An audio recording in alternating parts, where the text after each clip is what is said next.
I'll send the link when you and Bob are having your intro conversation, Colin. Got it.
Howdy, everybody. Here we are. This is it. Big Chicken in place. The moment we've all waited for. Hopefully, everybody has got a big chicken beside them. They are ready to crack as we begin this cross-country journey, celebrating huge double IPAs and the warmth and friendliness of the craft brewing industry. I've got one. I'm going to be getting into this can right now.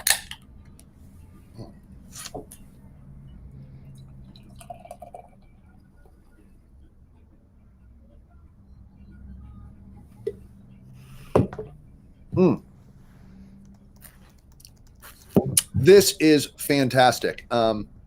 Every year's batch has the entire previous year of hoppy beer brewing knowledge and technology brought into the next year's Big Chicken. And I'm just tasting a whole lot of awesomeness. These new Zappa hops are wonderful. I am joined today by my friends, Colin and Sayer, who will be joining us on this cross-country journey as we meet with a bunch of lovely breweries from all over the place. Today, it is 5 o'clock everywhere.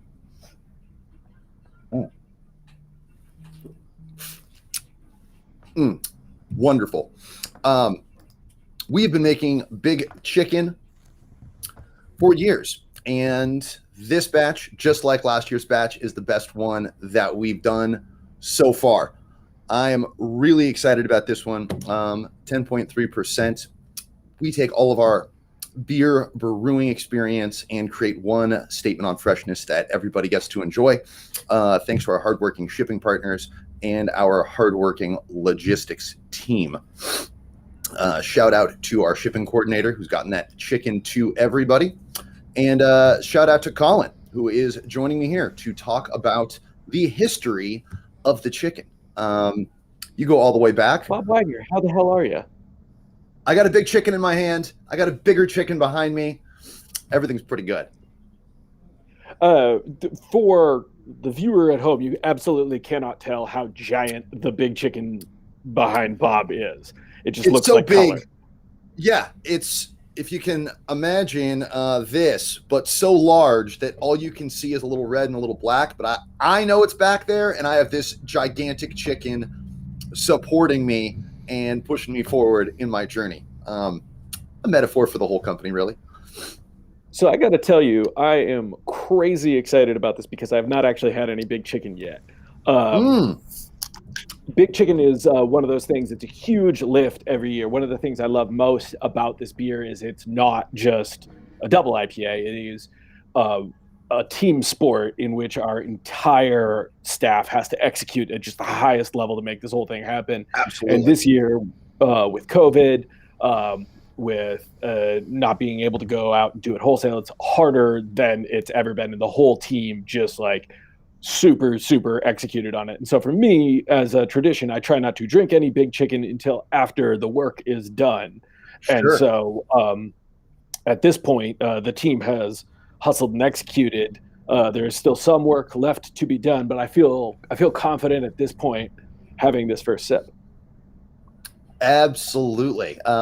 This was supposed to be my first sip of Big Chicken, but I got a little overzealous with my unpackaging of the Big Chicken that I received through the mail, and I impaled a couple of cans with my comically oversized box opening device. Not quite a sword, too big to be a dagger, and definitely doesn't meet the classification to be a machete, but it was large. It was too big, and I speared a couple of cans, so I had to try them immediately because you can't waste this wonderful stuff. Oh my. That is really delightful. It's a interesting blend of hops here. Yes. The thing that the production team wanted to put into it, right? They the goal is to take everything we learned in the previous year about brewing hoppy beers and make a double IPA that just really represents that. And what the team said that they were most focused on in the past year was that every single person's role is totally critical. Right. Right, you can't make beer without every person in the brewery like contributing at 100%, and so they really wanted to have a beer that represented that. As such, the hop selection is definitely like I don't want to say weirder, but definitely further off the beaten path than Yeah. a lot of what you'd see in big old double IPAs like this. Waimea, for example, not Right. normally like a starring cast hop. Totally. Delicious though. Yeah.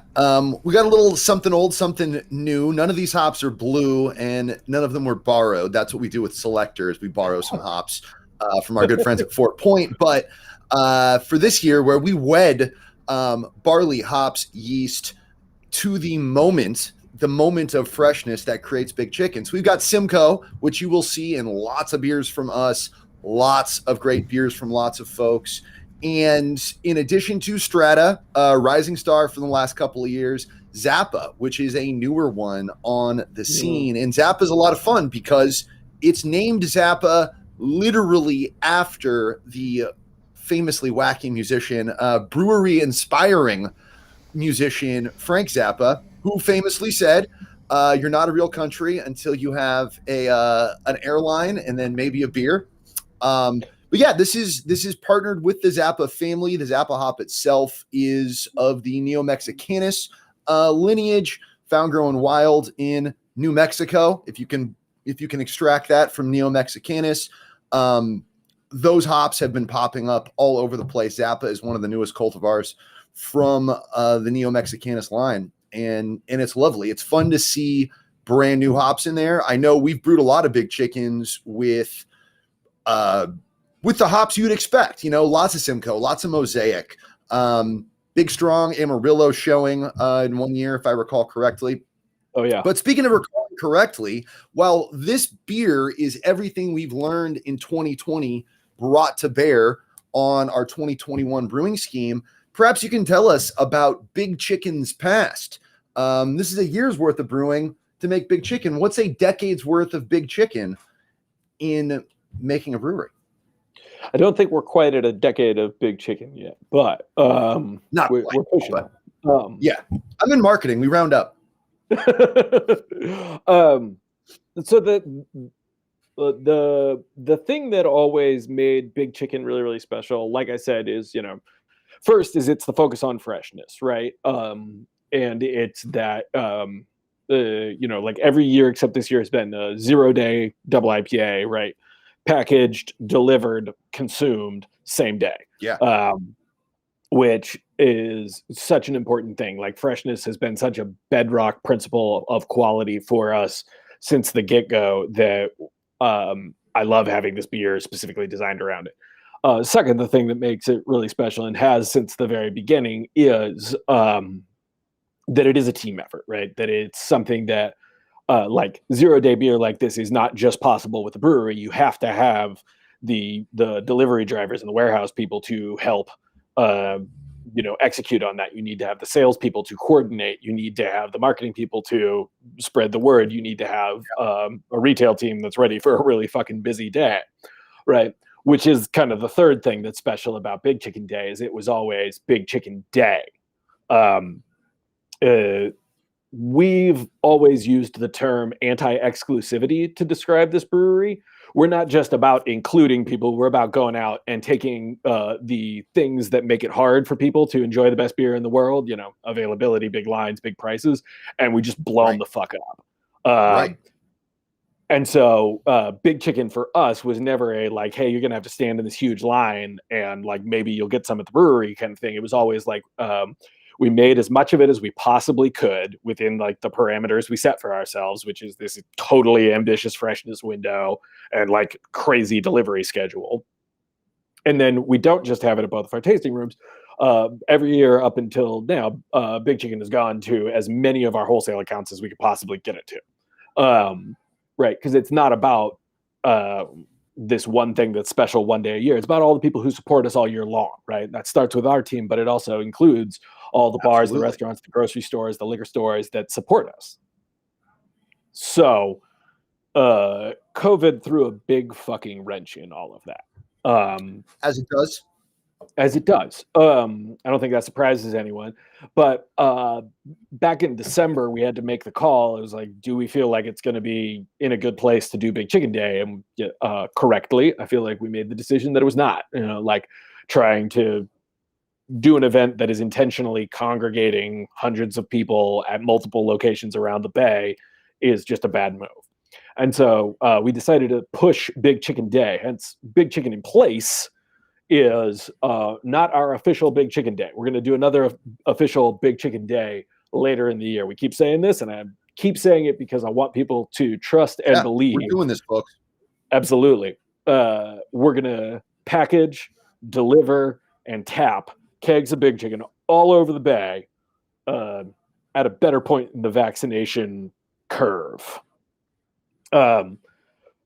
That's a very long-winded explanation of how we got to Big Chicken in Place and 5 o'clock somewhere, or 5 o'clock everywhere. Excuse me. Everywhere. But it is the truth. I do love this. I'm honestly like getting to do 5 o'clock somewhere over the past year. Getting to watch you, getting to tell your roommate to throw water balloons at you. Hosting a couple with some really interesting guests has been super cool, and I really am excited that you've kind of like leveled this whole thing up. And much thanks to Fridge, who is the wizard behind the curtain that you're not seeing right now, for making this digital drinking party possible. Also, have you tried this Big Chicken? Fuck, it's delicious.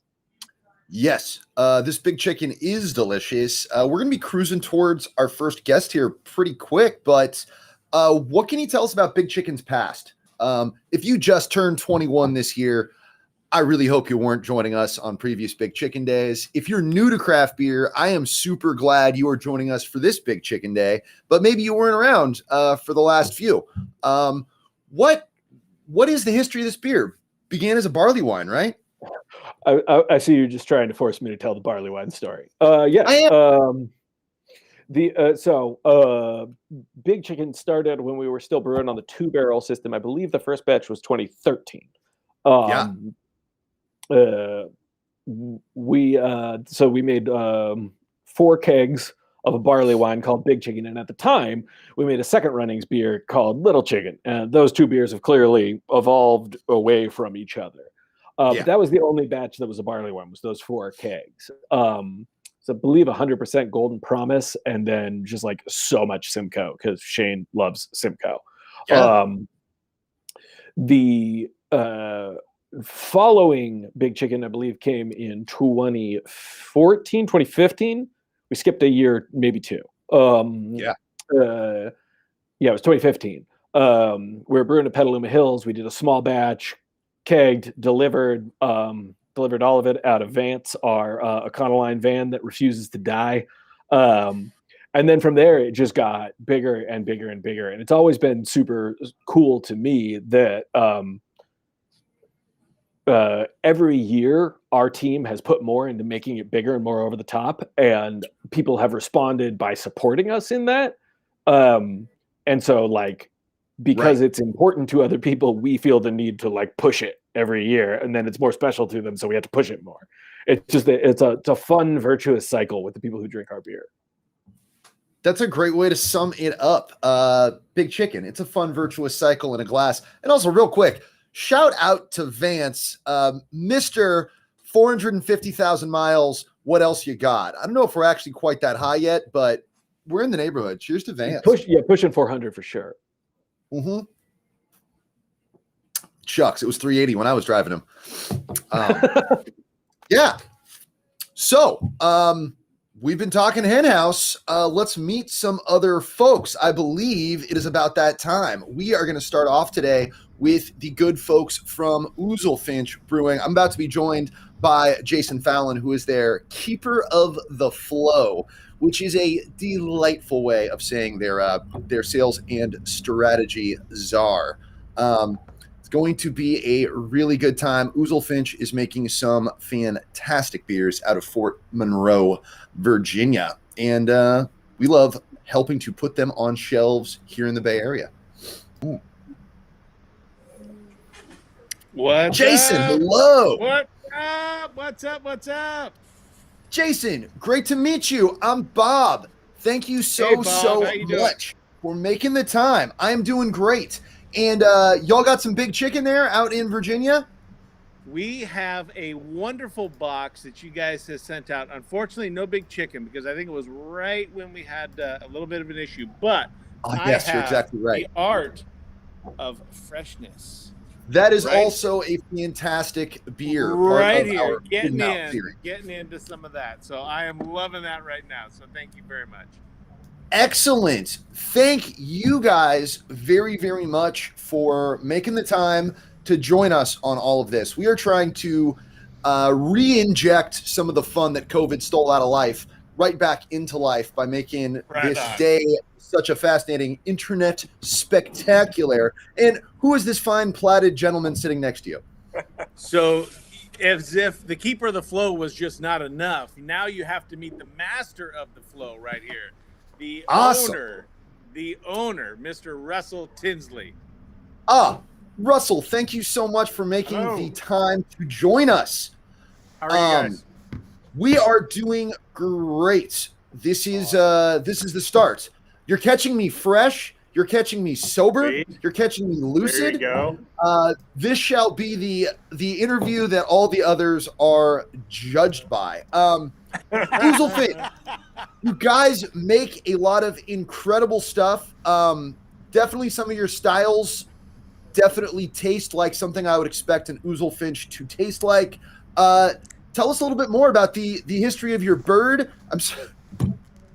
The history of your brewery, this mythological bird you're named for, brewing with ancient yeast, your incredible head brewer, Rachel. Talk to me.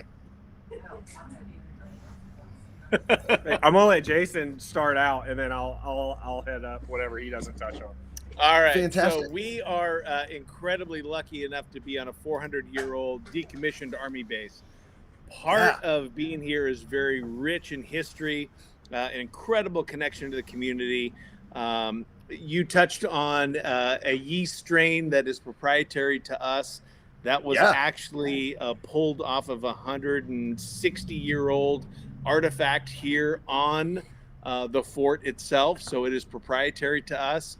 It is something that we hold very near and dear to our heart because it sets the tone for what we do, right? And a lot of people have that look, Bob, like, wait a minute, where did that come from, right? Where is that? Right? Yeah.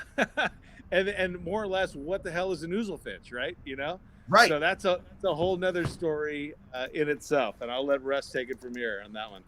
Yeah. So we back when we were starting the brewery, we came across this mythological bird that was from the fort history. We exist on a military installation that's been decommissioned. It's it's a 360-degree fort with a moat and 3 tunnels to get inside, and just a really cool, unique place full of history.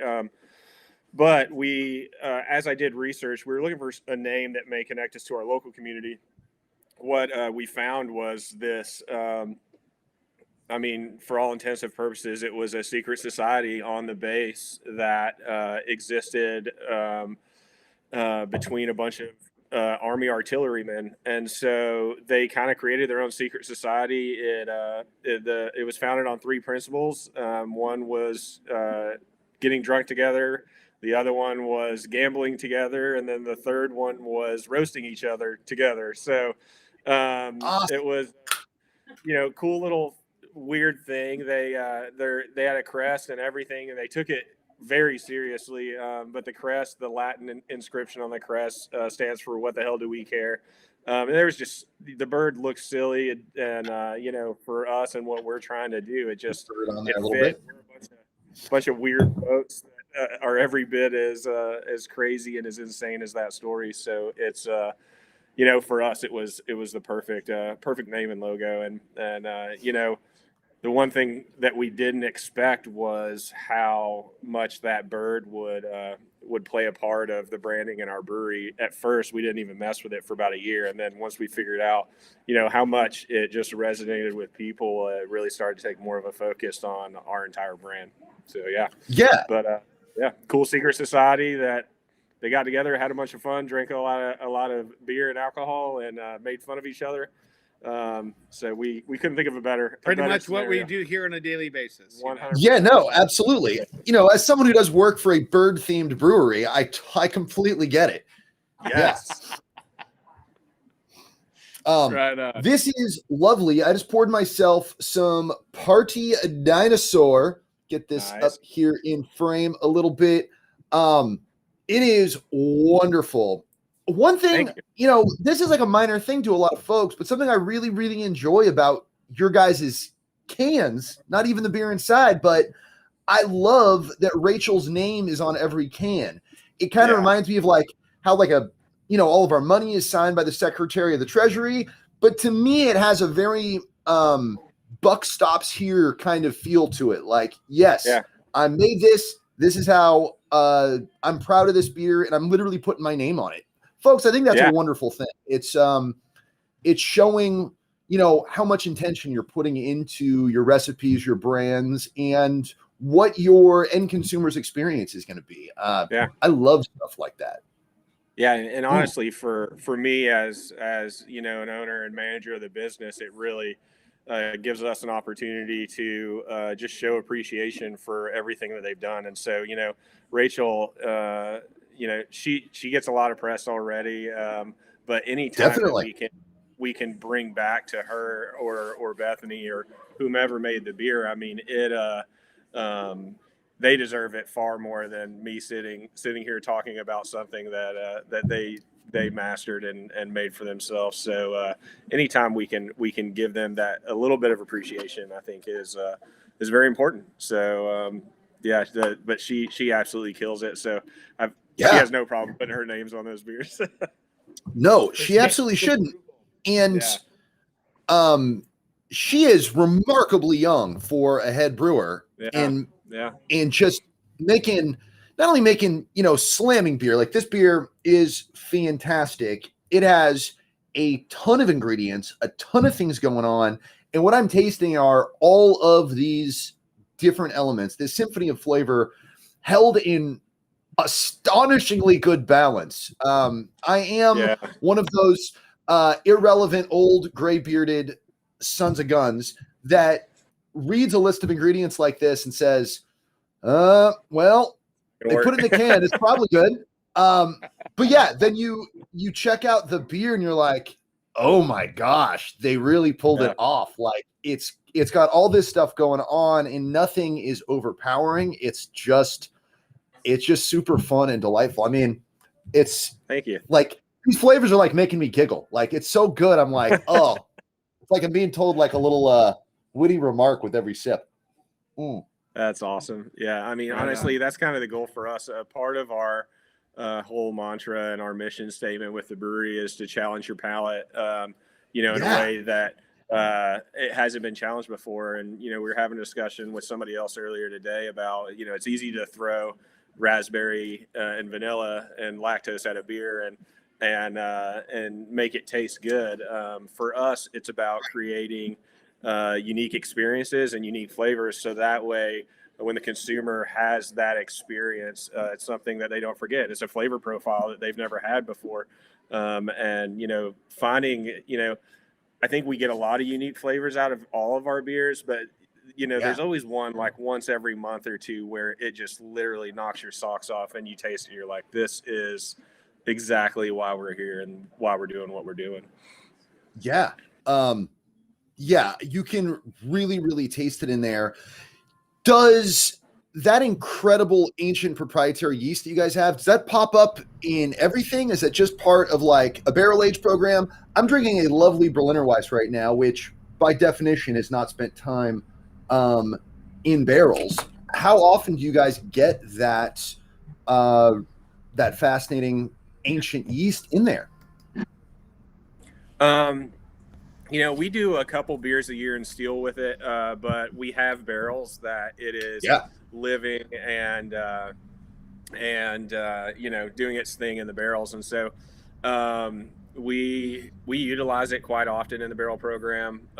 Amazing. But amazing. Yeah, we shared it for the first time. We've had it for 2 or 3 years. Rachel harvested it off of the artifact a couple years ago, and we've been using it, and we have it banked with a yeast bank, and they get us a prop anytime we need it. But we actually shared it with some of our friends at Almanac down there. Actually, it was when we came down for the collaboration, I think, when we first started working with you guys, and so we used that pitch as the primary fermenter in their I forget what they call it, Foeder Friends or something like that. Collab, and so that was used as a primary fermenter there. So it's the first time we've ever shared it, but it's cool to know that anytime you drink anything from that vessel, it will more likely impart some type of flavor from a Civil War era yeast strain that and the yeast you're not going to find anywhere else. You're not going to find it anywhere else, and it is still only being used on decommissioned naval-based breweries, right? Because Almanac out in Alameda are also on a decommissioned naval base, more recent naval base than y'all. That Alameda spot doesn't go back 400 years, but that's amazing. It's so fascinating. What I read was that Rachel plated. She took samples from, I think, 26 different spots of this ancient wooden chest, and one of them got like a viable yeast that they could bring back to life and then create beer for you guys. I love talking about connecting people to the history of beer, and I love talking about how this is something we've all been doing as a species for thousands of years, but largely a lot of brewing ingredients, a couple of exceptions being like water and Hallertau Mittelfrüh, we're not actually using the old ingredients. There are entire types of barley that don't exist anymore. All of our yeast has been growing and mutating and kind of turning into its own thing. But y'all got the real deal. You're delivering that 400 years ago right to people's tongues. And I think that is so exciting and so interesting. You make this really fun beer that everybody can get into. Like, you can pour this for like your non-beer friends, and they're going to be like, oh, I love this. And then for the diehard geeks like myself, you're like, check this out. This yeast is 400 years old. And then we're all just going to be like making Home Alone face all night, drinking all this beer. I think our heart and soul really is in our barrel program. We love the barrel program. But for us, we understand the science behind utilizing the different bacteria strains and the wild yeast strains. And so it's just something that Rachel does well, and all of our folks really get. And so it's, again, our heart and soul is in the barrel program, and we really, want to push as much as we can. We have about 100 barrels right now. Our goal is to get up to 300-400 barrels in here, and really be doing it a lot more. But we send a little bit of barrel aged stuff out, and that's more of a like you said, look what we can do. And then we a lot of the rest of it is the heavily fruited and pastry type style sours and even stouts and now I think we had one of our cellarmen made a pastry hazy the other day. So it's awesome. An interesting take on a hazy. It kind of reminds me of like a weed cookie, but okay. I mean, this is Northern California. I know that flavor profile real well. Yeah, exactly. If it's West Coast, Denver, whatever, we can bring it back. It doesn't matter, Right? Yeah, it is. I totally was in California the last time I ate one too. So, but man, we're having fun over here, and it's been a good ride, honestly, and we've got great folks working for us, some of the best people in the business, and to be able to line up the team that we've been able to line up is pretty killer for us. Oh, that's wonderful. So I know because Henhouse is a distributor as well as being a brewery, we're helping y'all move some beer out here on the West Coast. But for folks who are tuning in closer to Virginia than I'm currently sitting, what's your distribution footprint like near to you? Where can people find your stuff?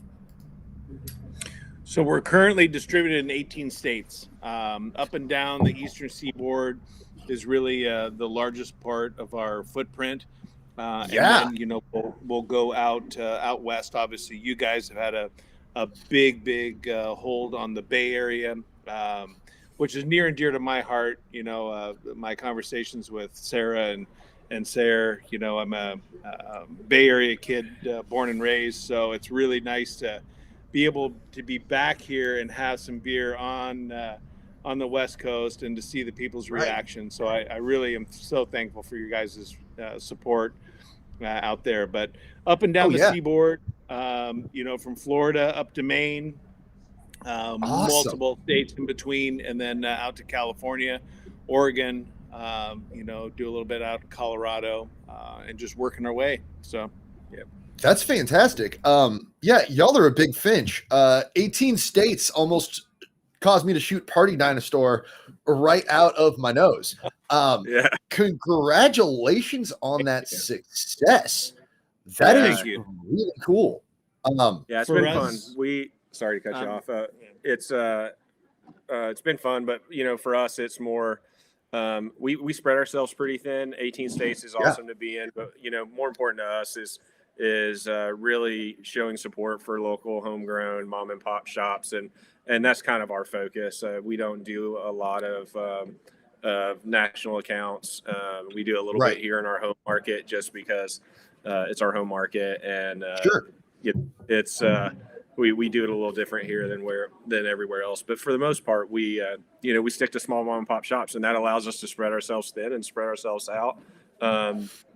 Not oversaturate a market, and really just keep the brand exclusive and keep the beer at the forefront of everybody's mind, as it comes in and sells out. So that's perfect, because everyone knows beer can die on shelves no matter how hard you try. Sometimes it gets passed over, and that's not fun. You keep it tight, people stay excited, they got to get their hands on it, they get it, they take it home, and then they're excited just that they got some, and they get to, share that excitement with whoever they're sharing the beer with, or hoarding it all for themselves and saying, "Oh, they were all sold out. Sorry." Then you sneak into your room with a 4-pack and hide it under your bed. But I love you guys got a lovely keep cold, drink fresh command on the side of your can. That's really important. That's something that that's really, really important to us as well.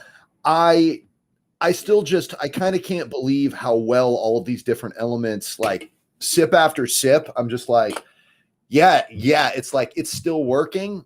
It's kind of easy to create something that maybe easy to stretch, but you can create a really sweet, like over the top cheesecake beer. And you're like, it does taste like raspberry cheesecake. I could drink this, I'm in for 15 ounces, because who sits down and just devours like half a cheesecake? It's a lot, but this is like staying drinkable sip after sip after sip. And that's the real artistry, in my opinion, is getting all of these different flavors to dance so well with each other without turning into something that's just overwhelming. And I don't mind being overwhelmed. Like, there's tons of beers I like 10 ounces at a time. And like, I want my tongue to get like put in a chokehold, but this is not that. This is just really flavorful and really pleasant, sip after sip. I still want more. I think Rachel really prides herself on balance.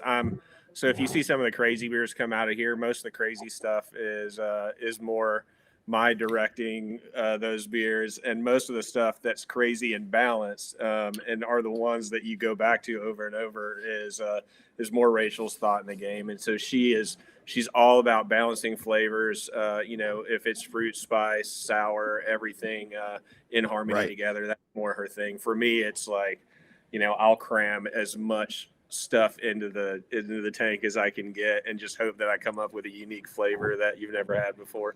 And so but it's both have worked out really well for us. And we're always we don't make a recipe and just say, hey, I think all these things will work together. We're always constantly going back to resources that we have to make sure that everything pairs together, the flavor Bible is one of our favorite things. When we're making a recipe, we'll look at the flavor Bible and make sure that, these different fruits and adjuncts that we're using really do pair well with what our main base or 2 or 3 base fruits are. And so if they don't play well together as far as your palate goes, when it comes to recipe formation, if we can't or don't have something concrete or scientifically saying that these things play well together, they don't go together in the beer. And so when you find stuff from us that are kind of more what you're explaining, it's a well thought out process. It's just not a throw it together and hope that it works. We did have I don't know if you guys out there, I was surprised to see how many folks didn't know about the Hungry Caterpillar, but we did my sons love that book, and so I always wanted to see if we could make it into a beer, and that was kind of a less of a scientific, well thought out process and more of a let's take everything that the caterpillar ate and throw it into the beer and keep the proportions the same as what the caterpillar ate them, and it was one of those beers that when we tried it for the first time, we were like, we can't believe that this worked, but it really was just an insanely dynamic flavor that you don't normally get in sours.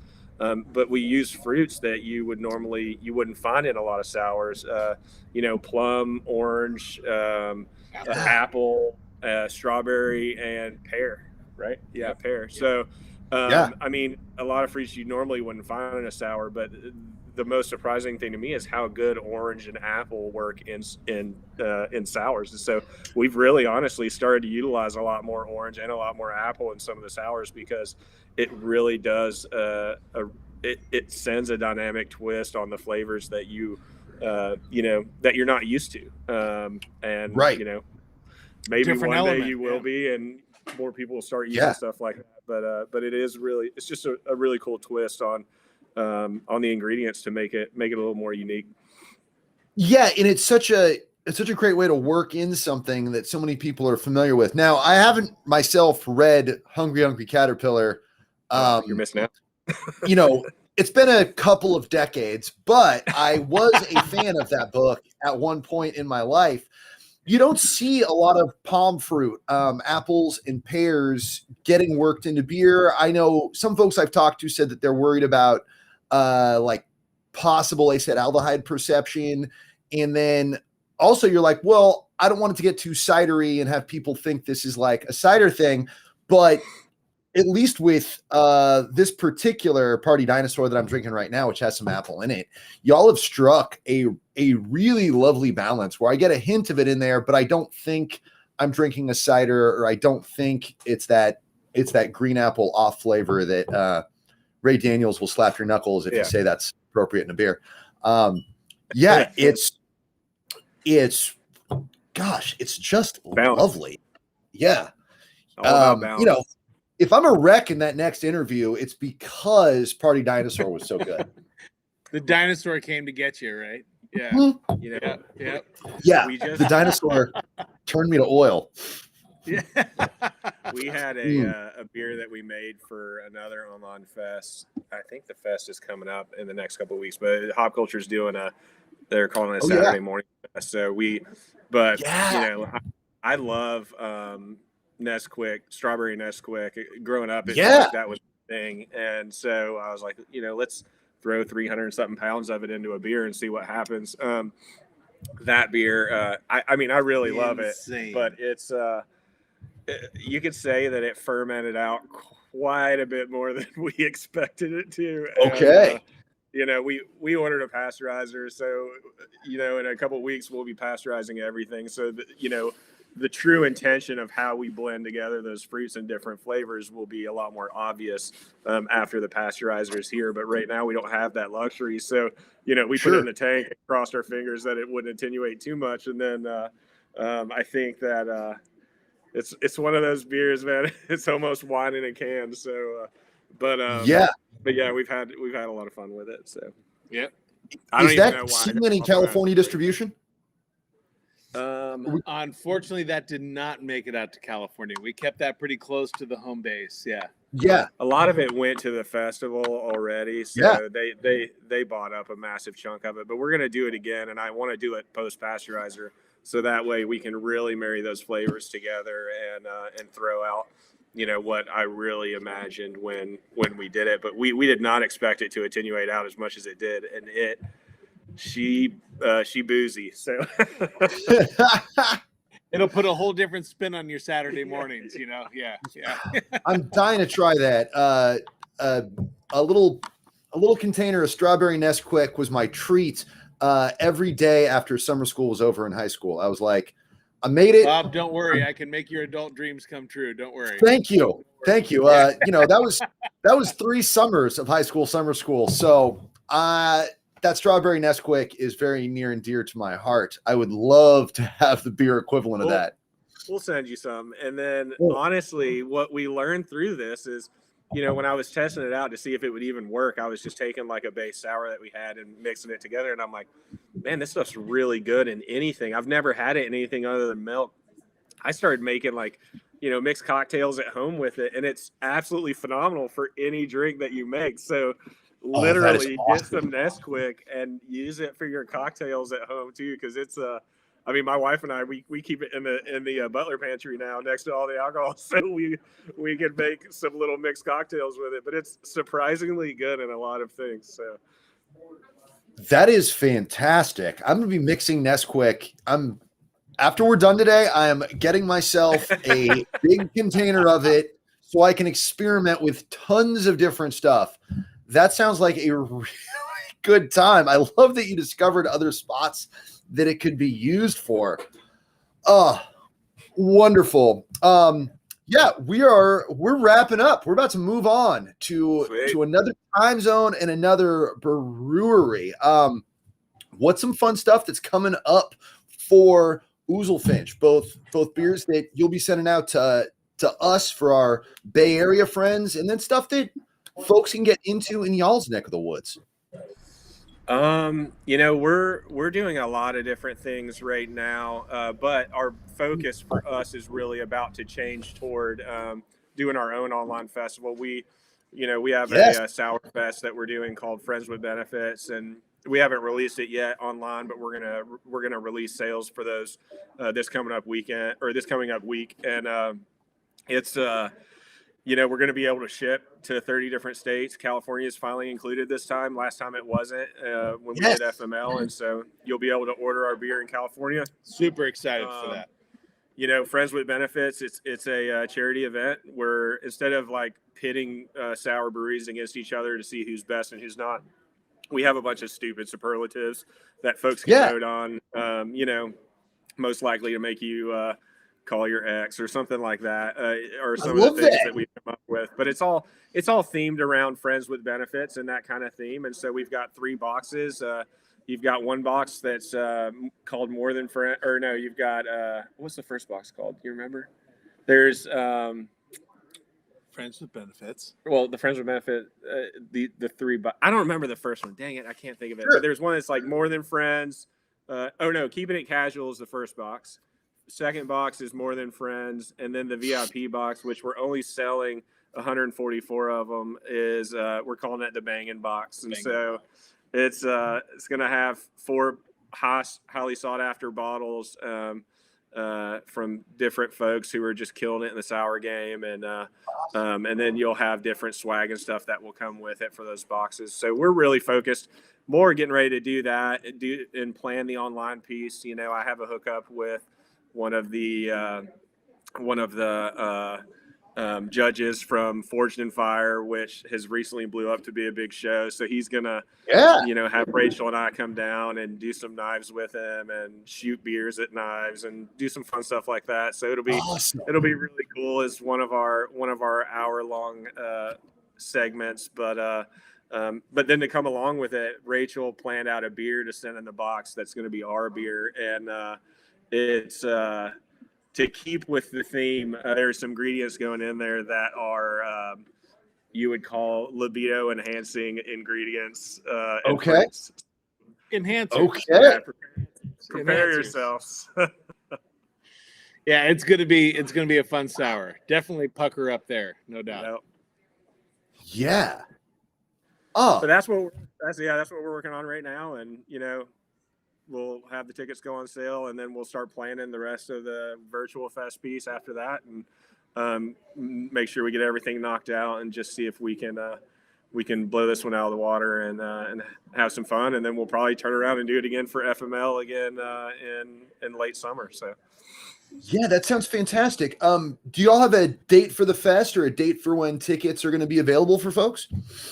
So we are, the date of the fest is May 22nd. So you got plenty of time. You know, we were supposed to release tickets a couple of weeks ago, but we've had some issues just getting the websites and stuff lined up along with our shipping partner. And so we've been pushing it back. But what a lot of folks don't know is we'll be releasing the tickets this Wednesday. And to keep in line with the theme of the festival, we're going to release them on Hump Day this week. So you'll be able to have access to the tickets this coming up Hump Day. Awesome. And will those be on your website, your IG, your Facebook? Yeah, we'll post the link and everything, but it's going to be the website, and I don't think we have it live yet, but it is fwbsourfest.com. And so cool. FWB Friends with Benefits. So fwbsourfest.com is where it'll be sold at. Awesome. Yeah, that sounds really fun. Trying to figure out if there's a way you can get the forged in fire, like knives into a beer. If there's a way you could put a bunch of blades in a barrel without having them react with the beer and ruin everything. Some sort of aged on blades. That's something I'm trying to drink. That could be a good Halloween beer. We could zip time to the rakes too. Yeah, you guys can have that. Zip time to the rakes and just use it in your mash. Right? That is such beer a good by idea. Gillette is what it is. Yeah. Beer by Gillette. Yeah. I'm more excited about having the excuse to make a fun knife. So I'm geeking out over it. And so it'll be cool. That's fantastic. Y'all can have that idea for free. Thank you guys so much for taking the time. Thank you guys so much for sending your beer out to California so that I can enjoy it now and that everyone in our distribution footprint has a chance at snatching up some of y'all's fabulous beer. Not all the cans look like this, but look for the Finch and you will find something delightful in there. Thank you guys for being the first guest. We've made it through this. No laser beams have shot out and exploded on your end. I'm still making coherent sentences. Let's hope we keep this up for the rest of the afternoon. Oh yeah. Thank you guys too. Really appreciate all your support and everything that you've done for us too. So thank you. And for real, you guys were one of the first major distributors that are part of the community that we are that are more like-minded like us that really took a chance on us. Right. And so we really appreciate that, and you guys have had a ton to do with the growth that we've experienced in the last year, and so we honestly thank you. And awesome. We couldn't repay you guys enough for jumping on that train with us. Our pleasure. God, you guys make great beer. Thank y'all so much. Y'all, you got to check out the Friends with Benefits Fest. There's a lot more fun to be had from the folks at Oozlefinch, and keep looking for their beer popping up all over the Bay. And if you buy beer from somewhere in the Bay and you don't see Oozlefinch, be like, hey, Tavern Keep, bring in the Oozlefinch. I'd like to enjoy it. We got a couple of beer curmudgeons here who are going to talk about the interview that you just saw. They're going to share with us some thoughts that they have. And curmudgeons, curmudge away. Yes, sir. Yes, sir. Yes, sir. Joining you from the Billy Shears Lounge, brought to you by the Walrus's Paul. I want to recap that whole fucking interview. I will start with that I'm enjoying some Don't Be Weird, which is just a phenomenal name for beer. Yeah. So, like, in order, ancient yeast. Wow. Pasteurizer. Like, we could spend the next 15 minutes talking about how exploding cans are wildly irresponsible, and those dudes are doing it the right way. That they are. Just like the the intention behind having beers as like entertainment experiences that are supposed to trigger something really, really specific in your brain. I loved everything they had to say. I'm so excited about working with those guys. Yeah. Hard agree, man. Hard agree. Those I think it's very easy to get very like cynical about flavored beer, adjunct beer, pastry beer, whatever the term you care to use is. I loved it hearing them bring up the flavor Bible. And honestly, that was a really on point articulation of my experience of their beers. I don't know if you remember, Colin, but I think we tasted their beers. The first time we ever tasted any Oozlefinch beer was the same day. And I think it was because of Almanac that we brought out some Oozlefinch beer for Beer Week 2 years ago. And we were at the Root, and it was Das Yummy Ginger Snap. And I remember running out. You were dining at the Roost. I was working at the Roost, and like dessert time came out, and I just ran out and set a bunch of Oozlefinch beers down on your table. And then I came back like 2 minutes later. That was like, "Yo, did you taste this?" Because it really it doesn't lose the fact that it is a kettle sour, and it has all the marks that you want to hit there. In terms of the relative crispness of body and obviously the presence of the acid, but then every little flavor that would be in a ginger snap, right? Like you could see somebody be like, "Oh, it's a ginger snap, it's sugar and ginger," but there was a huge molasses component. There was a huge vanilla component. There was all of these interesting background flavors that composed the whole thing. And then the beer that I got Mike Guilford with was the Green Beer is My Jam, which was every piece of key lime pie down to the crust and the whipped cream on top, and all of that included into the experience of that beer. Which I want to just make the point really quickly that green beers are now my jam. That beer was that good. It was green beers are my jam. Made green beers my jam. It's fantastic. I like. The Oozlefinch beers have really, like, to me, I would say, like, revealed a way of doing this style of, pastry sours that is so much more exciting than I thought it could be. And I was already excited about pastry sours. Right. Yeah, I think prior to them, it was like Great Notion, where I kind of had to first make that leap of like, oh, no, this isn't trying to have notes of blueberry pancake. This is trying to present to you as though it was a bunch of blueberry pancakes and you're going to drink it. But I don't know that that's not necessarily what the Oozlefinch beers do, but they do have some of that same, like, just unabashedness. Like, it's don't pull the thing out unless you plan to bang. Don't make a sort of pastry beer. And these beers do indeed bang. Speaking of banging beers, I'm on my Netfinch and chill, courtesy to Axel Moffra's recommendation in the comments. That's a saison with grape must, lactose, vanilla, honey, and blueberry, and I'm feeling very good about it. Dude, that beer is very good.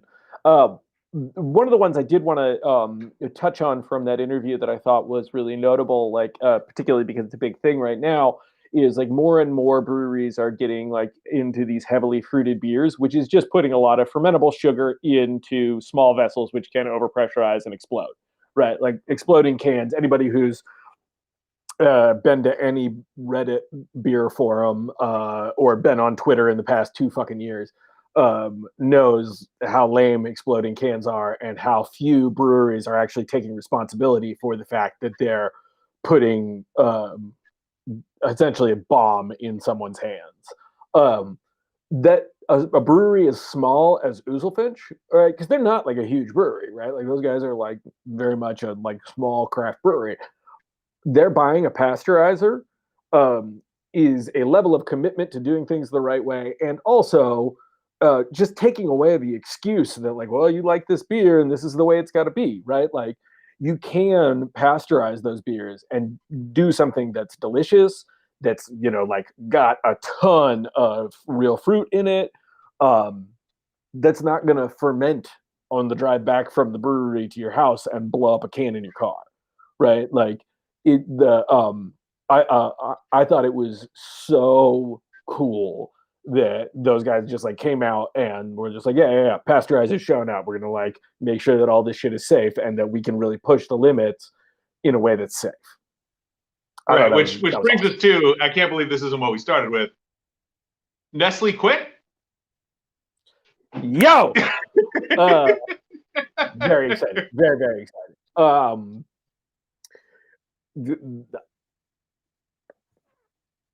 I don't even know. Dude, like, I'm still having trouble processing how much I love that. Because honestly, it's like the exact same thing I love about drinking, like when you see like an English brown on at a brewery, right? Where you're like, oh, someone is doing this because they love it, right? Mhm. It hits that exact same note for me, right? Like Nestle Quick in a beer is such a just like I have massive nostalgia for Nestle Quick, and so I'm just doing this. In the same way that like I want to drink really classic English beer, so I'm just doing this. Hits that note. I thought that was rad. Right, and he said he also put 300 pounds of Nestle Quick, which like I don't know if they had to fool the distributor into thinking that they had like a grocery store. Like, how do you go about getting 300 pounds of Nestle Quick? And did you have to open 600 different packages or packets and dump them in? I feel like there's a really angry assistant brewer in this story somewhere. Yeah. That is the downside of these kinds of beers is that like they can frequently be like one person being like, I love Nestle Quick and this is going to be fun and cute and nostalgic, and then someone working part-time like, I'm doing what today? Who knows though? Maybe the good folks at Nestle were like, sure, we'll send you a drum, and it rolls in. Dear Frank Nestle, I would like to purchase 1 drum of Quick. But make sure that's strawberry. Yeah, absolutely. I do want to go back to these beers because I think the beers are super, super cool. Don't Be Weird is a sour ale aged on oak chips with apples, raisins, currants, cranberries, figs, cherries, brown sugar, cinnamon, nutmeg, ginger, cloves, allspice, vanilla, and lactose. Like, right. That's a list.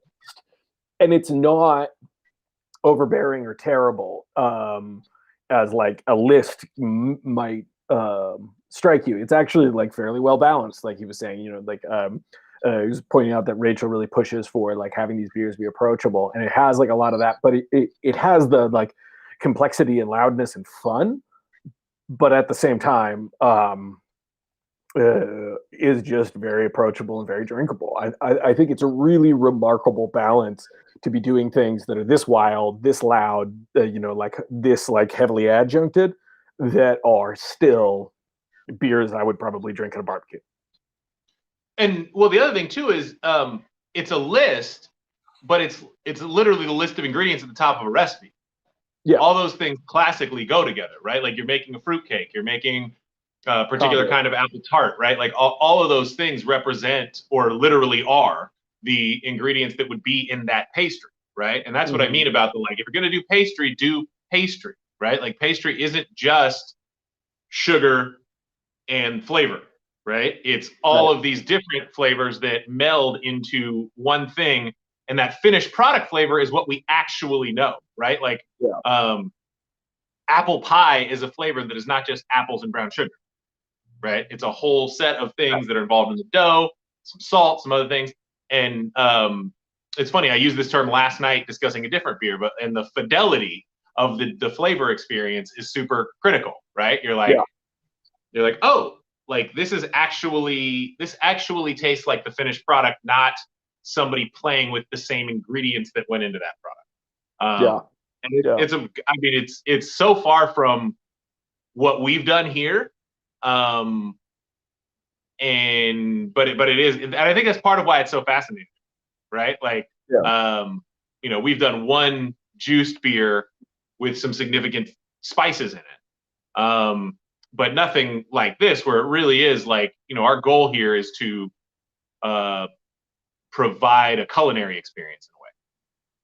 So that was one of the other things that I really, really appreciated, was in my list at the beginning, is they're really talking about the beers as entertainment experiences. And we do the same thing, right? But what we've done with it is we've created these series of beers that like are, like really, really fantastic beverages, but that have a continuity and a universe around them that's such that the experience is not just drinking the beer, but also reading the label, looking at the art, like understanding how they interact with all the other beers that we make.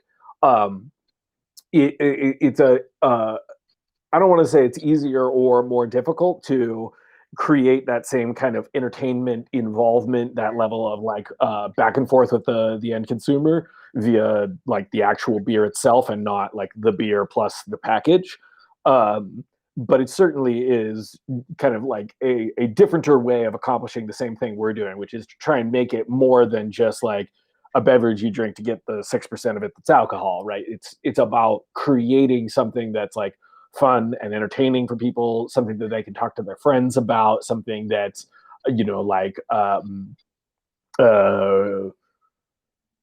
more engrossing than just a beverage. Right, and I think they do it with flavor in a really, really cool way. Yeah, I'd be really interested to know, because I think for the pre-COVID reality, right, where everybody, even if they're shopping for beer at a basic grocery store, is shopping for beer like it's a video store, and they're going to get their like standby that they have in the fridge that they always drink, and then they're going to try a bunch of crazy flavor experiences. Oozlefinch is so well positioned for that. And then, but I wonder what like the tasting room reality is, and the like committed club of like I'm always drinking Oozlefinch is like, I wonder if people come in and they're like, I'm gonna drink the Great Must Saison, followed by the Key Lime Pie beer, followed by the Nestle Quick beer, or whether there's some mixture of like I'm going to come in and do a flight of these various flavor experiences and then drink 7 pills.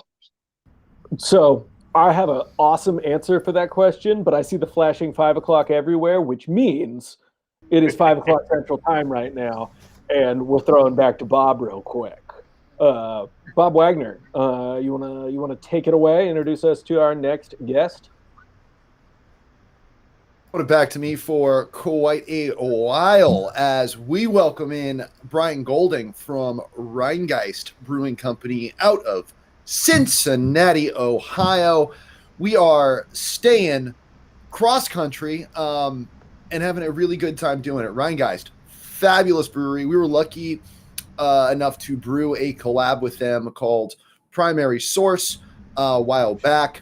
That was draft only. If you missed it, that's okay. It was not hard it was pretty easy to miss. We didn't make a whole bunch of that beer, but it was a lot of fun. Rhinegheist is a brewery that we really look up to at Hen House, and it looks like I'm being joined by Bryant now. How's it going, Bob? Bryant, thank you so much for your time. Thank you for coming on and joining us for this Big Chicken in Place, 5 o'clock everywhere, extravaganza. And making me thirsty. Exactly. Hey, by all means, I'm still enjoying some Virginia beer right now. You're enjoying some Santa Rosa beer. I believe that is Inside Job right there. Fantastic. How is that beer treating you, first off? I am loving it. Simcoe and El Dorado are giving each other a bear hug. Yeah. Dankness, little cannabis. Nice little beer for a Saturday. Oh, fantastic. You mentioned the last beer that we made. We collaborated together a couple of years ago. I got to drink that. Luckily, we were out. I don't know why I was in San Francisco, but the Tornado had it on draft. I didn't know this ahead of time. Anytime I'm in San Francisco, I go back to the Tornado. I try to. Gots to. And I draft there, which was like just a great spot, great moment, and great beer. That was a session IPA.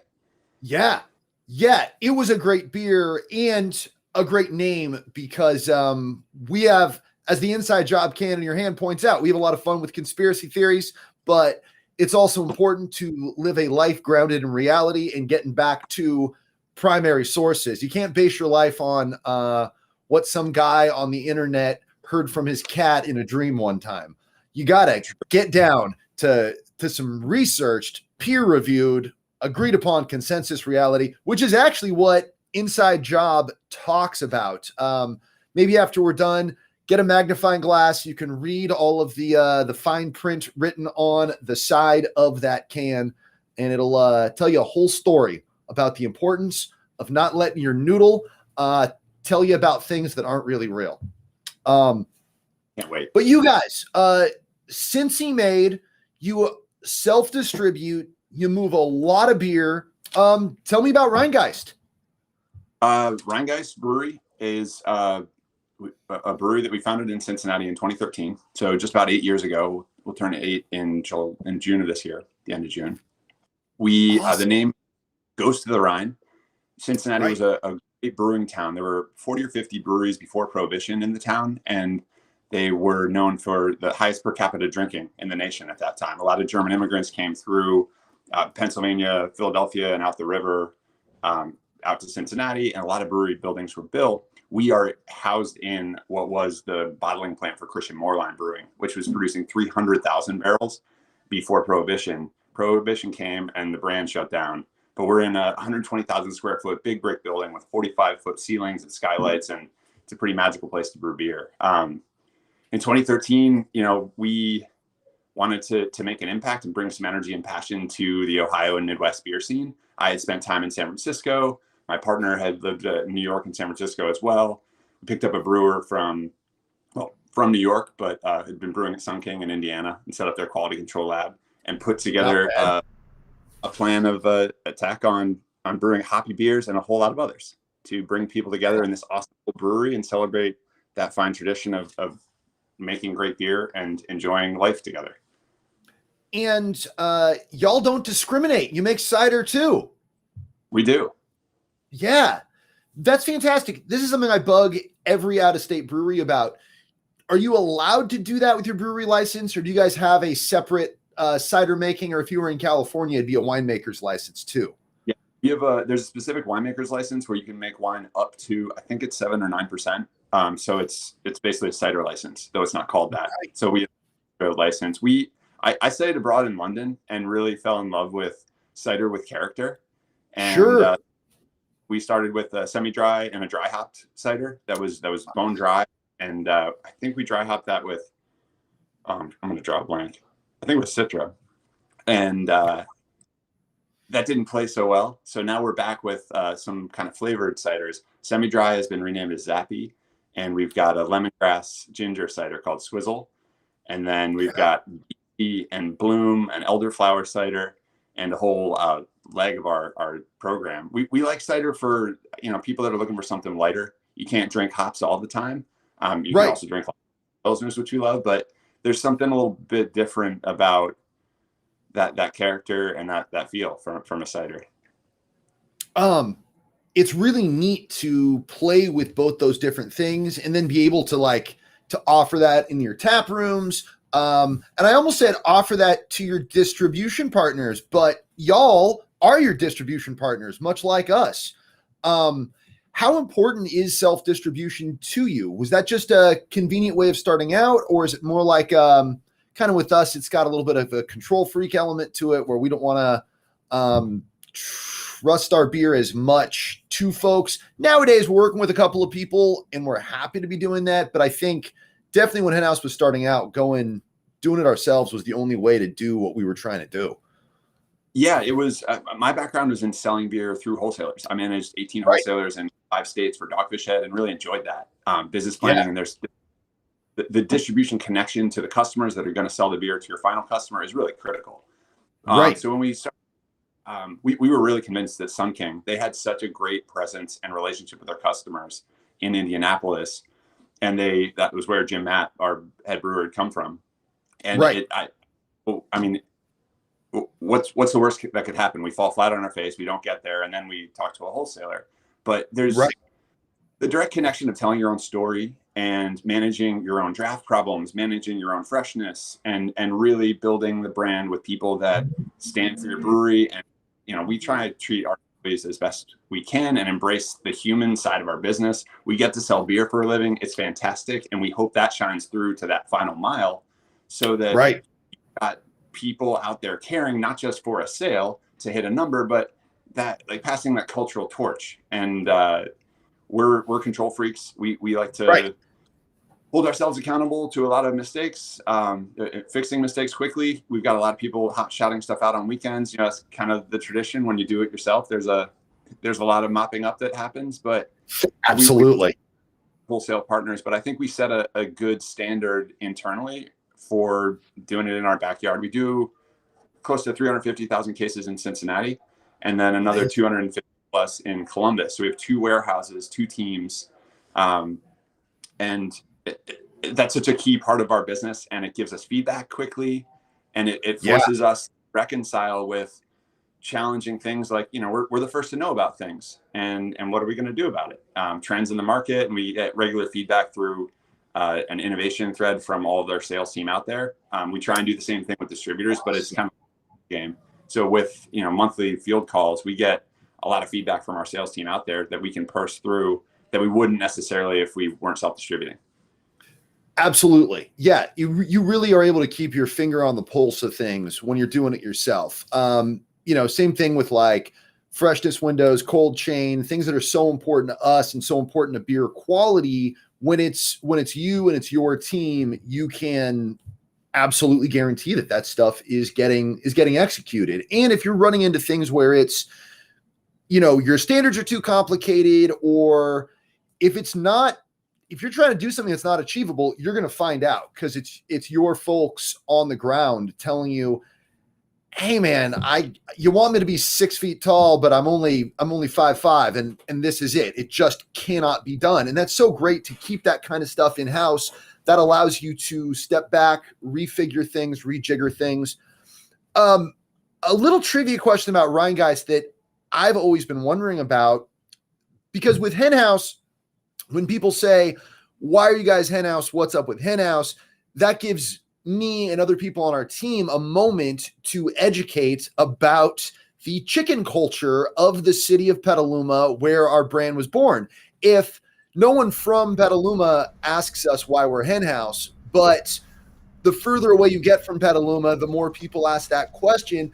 Something that I've always wondered is, do lots of Cincinnati folks, lots of broader Ohio folks, are they up on the Spirit of the Rhine concept, the history of that area? Like, they're like, oh yeah, Rhinegheist, of course, I totally get it. Or do you guys have an opportunity to perhaps educate local folks about the history of their own backyard? Cincinnati has done a really great job of preserving architecture in Over the Rhine, the neighborhood that we're in. And the Rhine refers to a canal that was built that ran all the way up into the Great Lakes, and a lot of goods down. And across that Rhine, that canal, was a lot of German immigrants and a lot of breweries and a lot of bars. And so you cross the Rhine into this German village, basically. The street signs were all in German until World War I, and then changing them. But that got a lot less popular. Yeah, not so much at that moment. But I think Cincinnati loves its history and loves its beer. And so we were connected to the history literally with the skeleton of the building that we were breathing life back into, but also the point for, you know, a city that's not, you know, it's a flyover city for a lot of America, but it's a really great city with a lot of heart and a lot of pride. And so I think we've breathed some life into that as a modern brand. Our design is not heritage looking, but every day we walk into a building where brewers brewed in the 1800s. And so there's this magic balance to that. I always get struck and excited, you know, walking into a bar and seeing a tap handle is a fantastic thing. That never gets old. But seeing t-shirts on people in Williamsburg, New York, or walking up a hill in Seattle, I saw a guy that ran a bar and some of his customers just gave him a Rhinegheist hoodie because they love this brand. And I think that's the exciting piece of, you know, putting Cincinnati on the map for we stand for quality, we stand for creativity, innovation, passion for your craft, and we are Cincy. We're Cincy made. There's many other brands, other going on. P&G is based here. Kroger's based here. There's a lot of action, but we're one little slice in our little corner of the neighborhood that was a bit dicey when we got there, and certainly a decade before. And now people are thriving in the streets and coming out and celebrating and drinking in these old brewery buildings that were built over 100 years ago. So I feel like we're using the attraction that people have to beer in breathing life into this part of the neighborhood, and therefore part of the city that just had been kind of echoes for a long time. Right. Yeah, the way brewing can revitalize an area and teach people something about the area they're in is such a beautiful thing. Speaking of talking about history and education, y'all under Mr. Shields have a very formidable education program. The Cicerone tests, the Cicerone organization, which is something I talk a lot about. And we actually have all of the company Cicerones on the show here today. When you dial in Rhinegheist into the Cicerone directory, you get 401 hits. And I'm pretty dang sure no other brewery can boast that. If there's someone else pushing harder than that, I literally haven't heard of them, and I try and stay up on these things. Tell me about that educational piece. Well, I mean, I think beer is a language in a way. We love our product. Absolutely. We care about it. If you are anywhere close to a brewery, you get the perspective that everything's always breaking all of the time. So it's a lot of blood, sweat, and tears in making a consistent product and getting it out there mechanically. But yeah, we wanted to use our brand to educate our customers. So we were pretty clear about ABV, IBU, style, and what hops were going into things. And we just wanted that very readily available. And we wanted our staff, from the people that actually interface with our team, so sales and event staff and tour guides and behind the bar, but also the guys that are just, we fixed our ladder ton rakes that went down this morning. I got the brewery. So that's a really intense fix of a job. We've got a team of 7. They swarmed on it, and it was up and operational before I hopped on the show. So those guys appreciating in a way and speaking that language of beer is important, instead of just working for this company where I can't even keep track of the styles. We're creating a system where people have a foundational baseline to talk about beer. Oh, that's a mild, or oh, that's an imperial mild, which is not really a style, but you get it because mild is. So we require in their first year of employment to take the Cicerone test. And then we have classes that Shields pushes through for waves of seniority, where you take a Cicerone test and you get to level 2. I a total number, but I think we were approaching 60 of level 2 Cicerones. So a lot of our management, and that keeps, we're a business, and we're very strategic in talking about a lot of things that aren't beer, as a business does, but we want it. We always want to come back to that flame, and that's why we're here.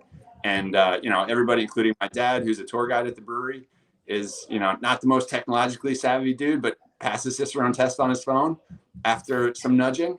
And I feel like it makes it a better place, and a better place for us to educate our consumers, for sure.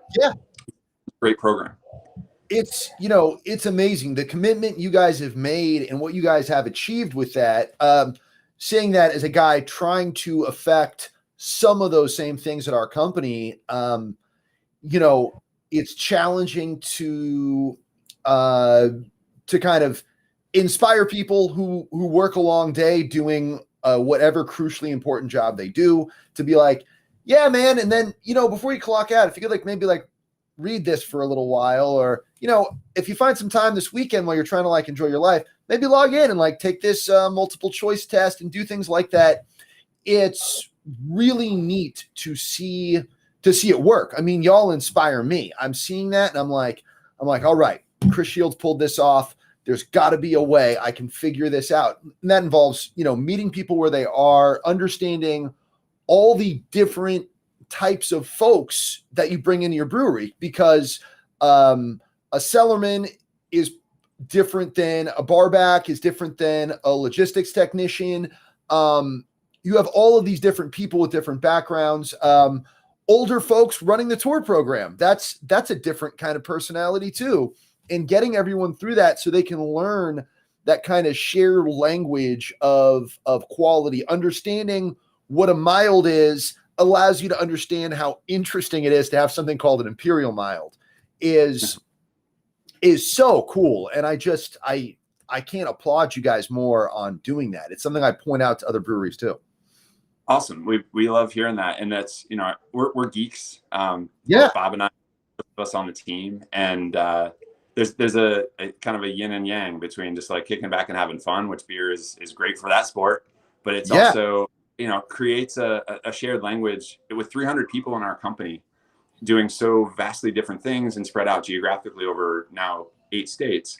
That is hard to put your finger on. It's just people and their interactions and our values and how we treat each other collectively. It gives you an in. So if you don't know that person, beer is a way, and then you have this baseline language to have a conversation with someone that works with you, but you don't really know well, over beer. And it doesn't have to be literally over beer. Question about beer, or you're slapping a label on a keg. What the heck is a fruited Berliner Weiss? And somebody's going to know, or you should know after your first year.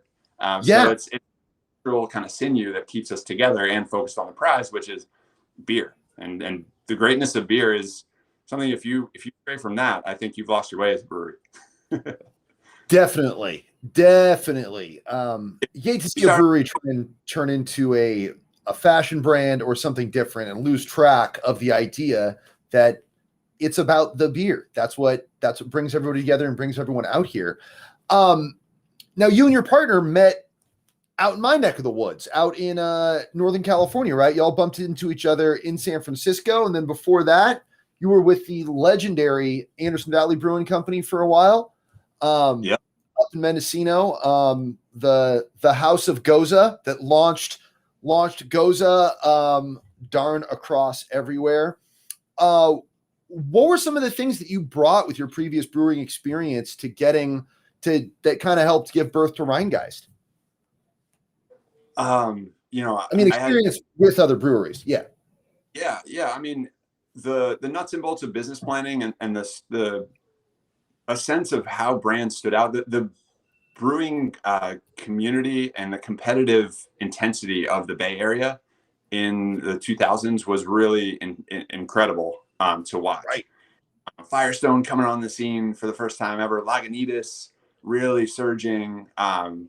Storied brands, Sierra, New Belgium have always had a presence. San Francisco is one of those global cities where if you're you better be it. Magnolia coming up. This is before you guys. So definitely. I learned a lot about how hard it was to sell beer in wine country. I think people's to take it seriously. I think it's different now, but I think it was pretty intensely, not cutthroat in a harsh way, but it was certainly, you had to have a business plan, you had to target accounts, and you had to be serious about how you wanted to manage your portfolio. I learned that, but I also really saw some of these brands like Russian River, and you guys, Cellar Maker, as soon as they came on the scene, it was a sort of je ne sais quoi or energy that they had, that it was about a focus on beer, but also like they're having fun. Like by embracing this brand, I'm having more fun, and I'm investing in someone's career who makes this stuff happen, and it's a virtuous cycle.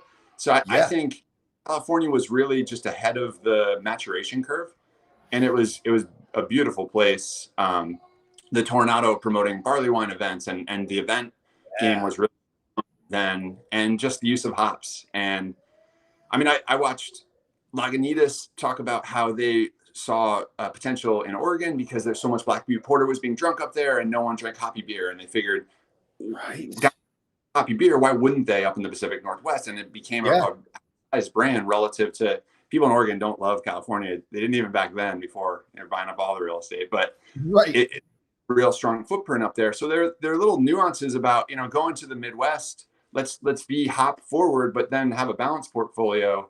And that West Coast vibe. I grew up in Connecticut, and I got out to San Francisco and would walk through places like Byright Market or farmers markets and like pick up Romanesco for the first time, and the flavors of food and Vietnamese and great Indian food, and the burrito magic. You know, everyone's got their favorite food. Cisco is a really special thing to me. And I also think it's just an era when you're in your 20s and you're riding your bike around a city that has so many tantalizing design features, culture features, everything's going on. Silicon Valley's down there. It was just this creative broth where you couldn't help but just have coffee and have an interesting conversation. I took some of that and wanted to recreate that vibe in Cincinnati. We have long 20+ foot tables where you force people to kind of rub, well, not currently, but when we get back to normal, rub elbows and ask a question like, what is that red beer you're drinking? Or what's that purple thing?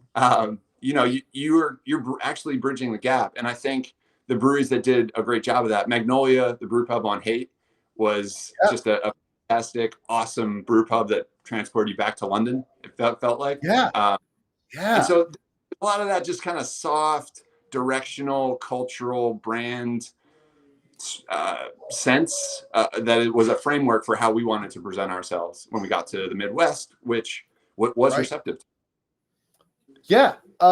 Clearly it's been working out, and you know, that's wonderful.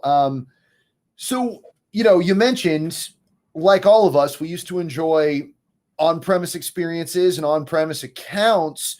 How have you guys been holding up with the various COVID curveballs that keep getting hurled at every brewery everywhere?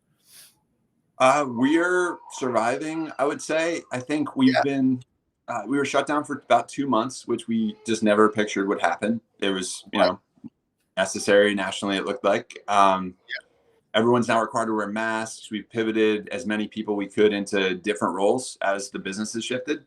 And we're sanitizing tables and we're doing everything we can, but we're at like, I would say 40% of what sales were. I think a lot of people are just choosing to stay at home and be really safe until there's a better scenario out there. So we respect that. So I'd say we're, you know, that culture thing is really hard when you can't gather around the water cooler and have a beer after work. But, you know, the resilience of people is also powerful. So we've tried to stay in touch with our teams and make sure that, like, through the waves of like paranoia and what do we do when there is not an outbreak, but a case, and how do we trace this back? And so much unknown and so much existential angst, you know, thinking back to spring of last year. And then we've kind of broken down processes so that we're not doing shift turnovers with 12 people in the same room. Everything's spread out. We've got conveyors where we're not loading the trucks, handing beer from one person to the next. We're just sending it down a 10-foot line so that there's just more space throughout the brewery. And I mean, it's been a challenge, but again, an opportunity for some of that supportiveness to happen. We're packaging more beer than we ever have. Can shortages are a new threat. You know, it's never a dull moment in the beer industry, but I think we'll be stronger for it. And I'm really proud of how our team has kind of banded together to help problem solve and help out different departments that were more hard hit than others. But really, I think this will be the most nationally, globally, the most similar positive shock to freedom than, like, I don't know, going off to college. Like, you can now just go and do whatever you want instead of thinking how complicated, how many people are there, how close they're going to be. That level of freedom and that just spike is going to be incredible for breweries that make this sauce that is exciting and helps bring people together. So I'm hopeful that on the other end of this, there's a renewed value of the human connection. Because you know, as awesome as this is, I'd rather be slapping you on the back and laughing in person. And I think that value is all too clear at this point. Right. Everyone misses the homies. Everyone is on team. I want to hug the homies. And yeah, I mean, this is how we're pivoting. Thank you for joining us in this pivot. Thank you for collaborating with us on Primary Source a while back. As I got the legend of that beer, it was a bit of a Hail Mary because y'all had brought a lot of your team out into our area, I believe, to celebrate people hitting a certain level of seniority with your brewery. And 5-year trip. Yeah, the 5-year trip. It's so exciting. You guys I'm are someone, great. We, Yeah. You weren't there when I lived in San Francisco. Hen House wasn't Right. around. I know her pretty well. He was opening, down in Monk's Kettle Yep. with the cab, teaching me a lot about crazy beers that I never tried before. And it's been a long, beautiful journey. We really love what you guys have done, and we try and send people back to California to get that vibe because it's so much. We try and have it be part of our brand. It's not. There's no science to it. It's just sort of you effort it out. But really appreciate you having me here and celebrating the big chicken. Oh, this is so fantastic, Brian. Thank you all so much for your time.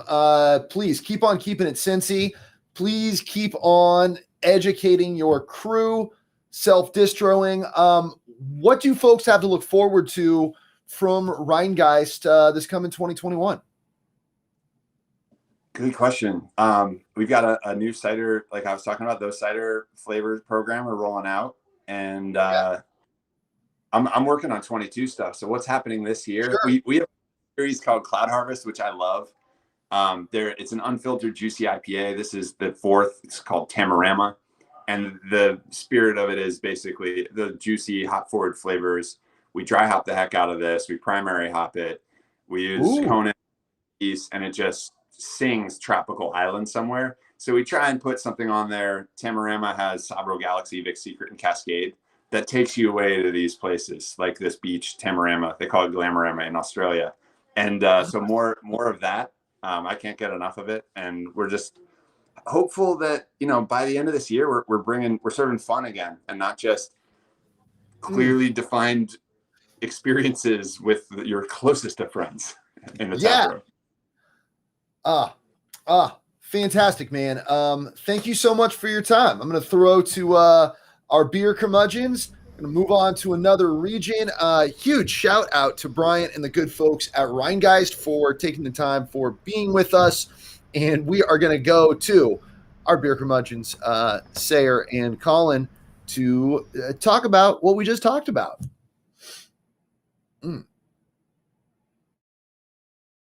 Joining you from the In your brain. Illuminati Lounge. See chemtrails. Oh man, I'm a little melancholy that interview ended on talking about wanting to be in person with people, because Bryant is just exactly the most delightful. I find that man infinitely fun to be around, and I want to hang out with him more. I don't know, man. I don't like being around people that are handsome. Your man's is not handsome.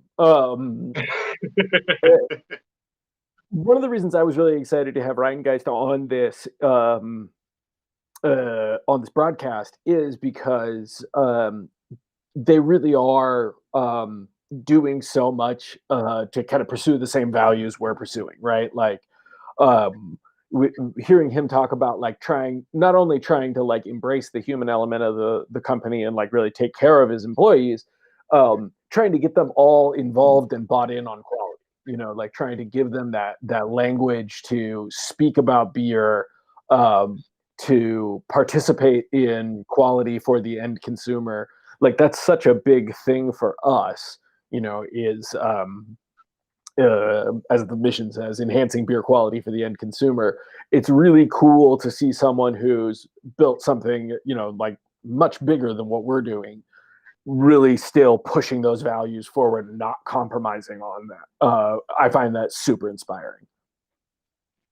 Yeah, absolutely. And I love hearing that he's sort of inspired by the very same era and characters as me, right? He mentioned Russian River, and I threw in the comments at the time, like, that moment was so the Moonlight moment in the Bay Area as well, right? And so, while we still share a geography with those breweries, but to see the that like self-distributed, just super uncompromising ethos, kind of metastasized through Brian's experience in the Bay Area in the early 2000s, which was kind of my time as well. And then he took it all the way across the country. and has built something that people interact with in much the same way, I think. Where it's not unfun, it's not it's not like stuffy, but I do think that hearing people talk about Rhinegheist, it's a lot about just kind of like relentless, like droning excellence. And I think it's really cool to like have known that dude when he was selling Anderson Valley and Dogfish, and know what he valued and what was important to him about beer and the breweries that made it. And then he was like, I'm going to go make that. And to have them be so successful and so respected is really, really cool. I just wish I had a truth in my hand. I wish we had some Rhinegheist beer. We need to get more of that beer out here on the West Coast. I feel like this broadcast is going completely flawlessly, except we're not drinking Rhinegheist beer right now. That's the only thing that's gone wrong. Everything else is perfect. Fridge, I apologize if I just jinxed the shit out of us.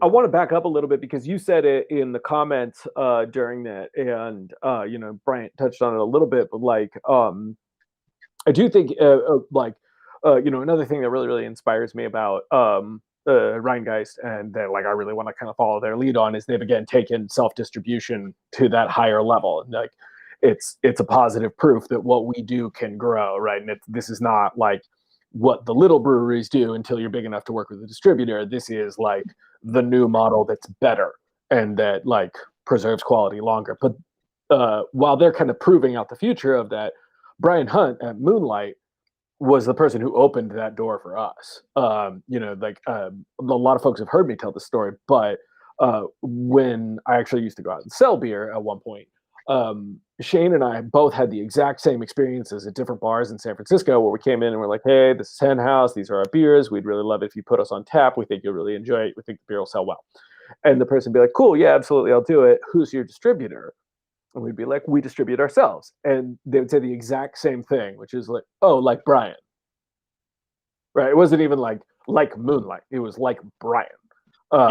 Because that's how impactful Brian Hunt was for everybody who's brewing in the Bay Area, right? Like in the same way that anybody who's making a living on IPA right now, I think owes Tony McGee a thank you card. Anybody who delivers their own kegs should absolutely say thank you to Brian next time they see him. Absolutely. And I think that particularly in the, Brian also mentioned the farmer's market scene or going into buy right grocery.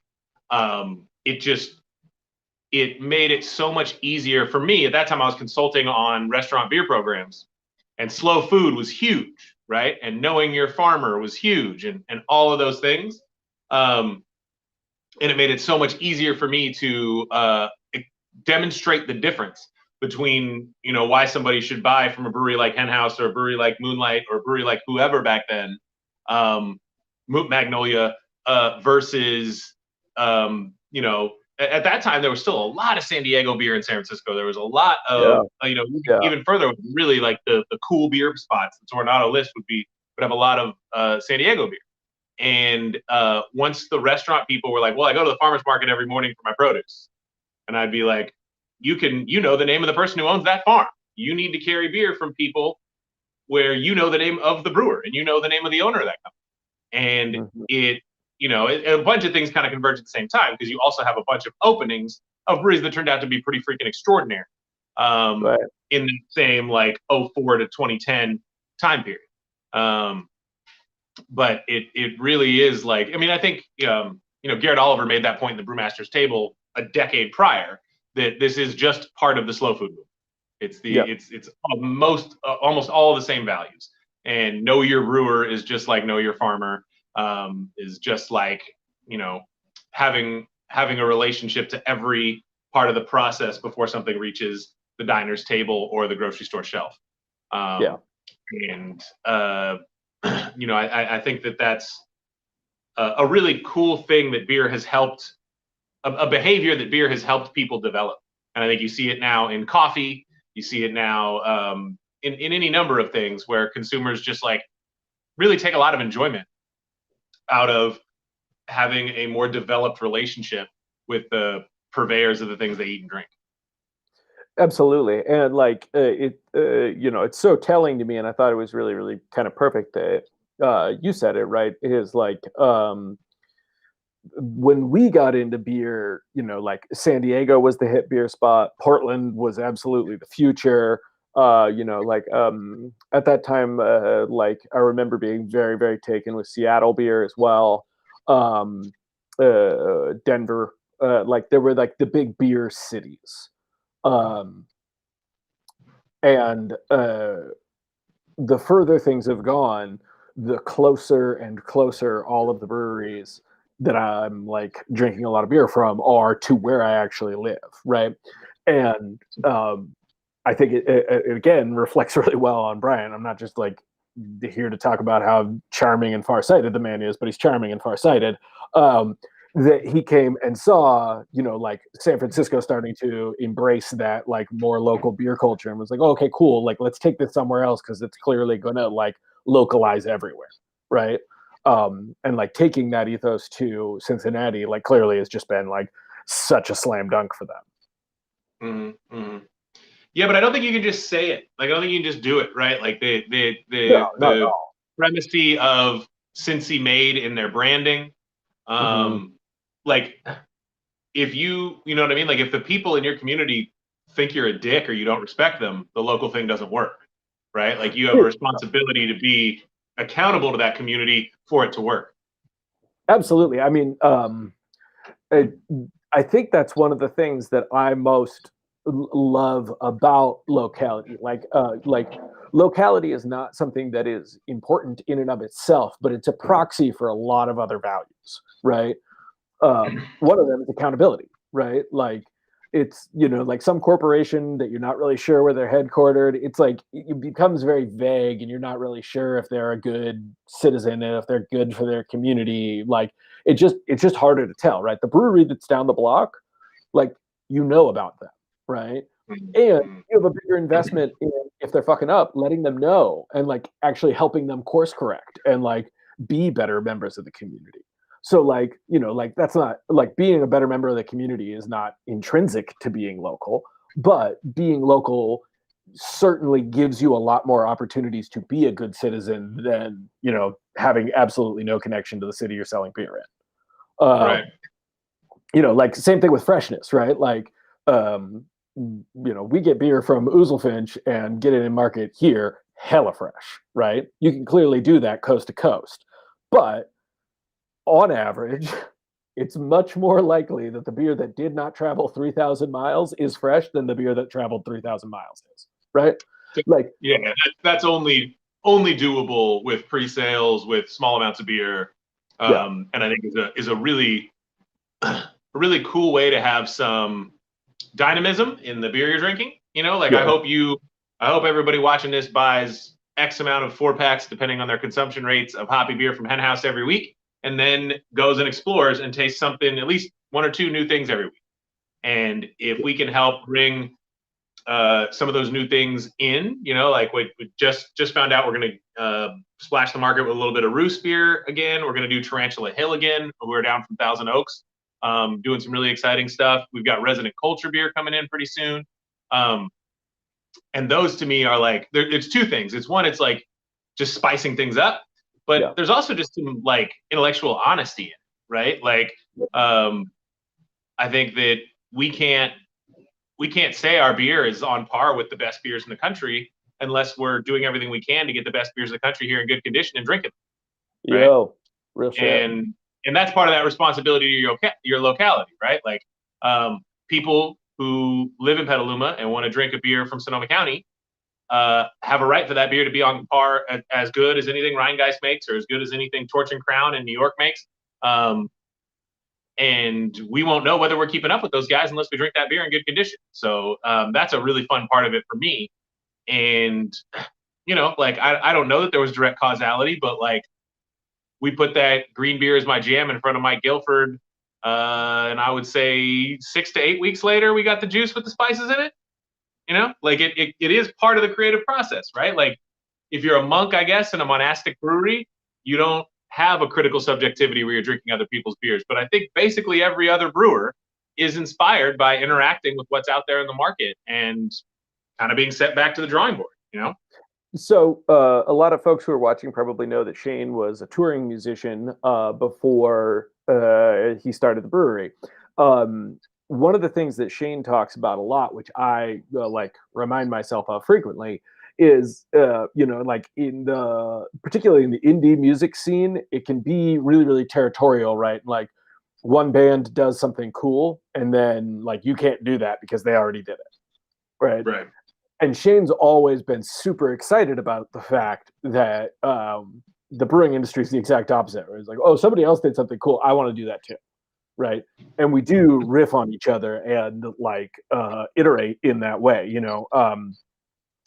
like we can't claim that everybody does rotating IPA series because of us, but like certainly a lot of people started doing them after we did, and like that's not a thing that like bothers me. I think that's really awesome that the industry is developing in that way, right?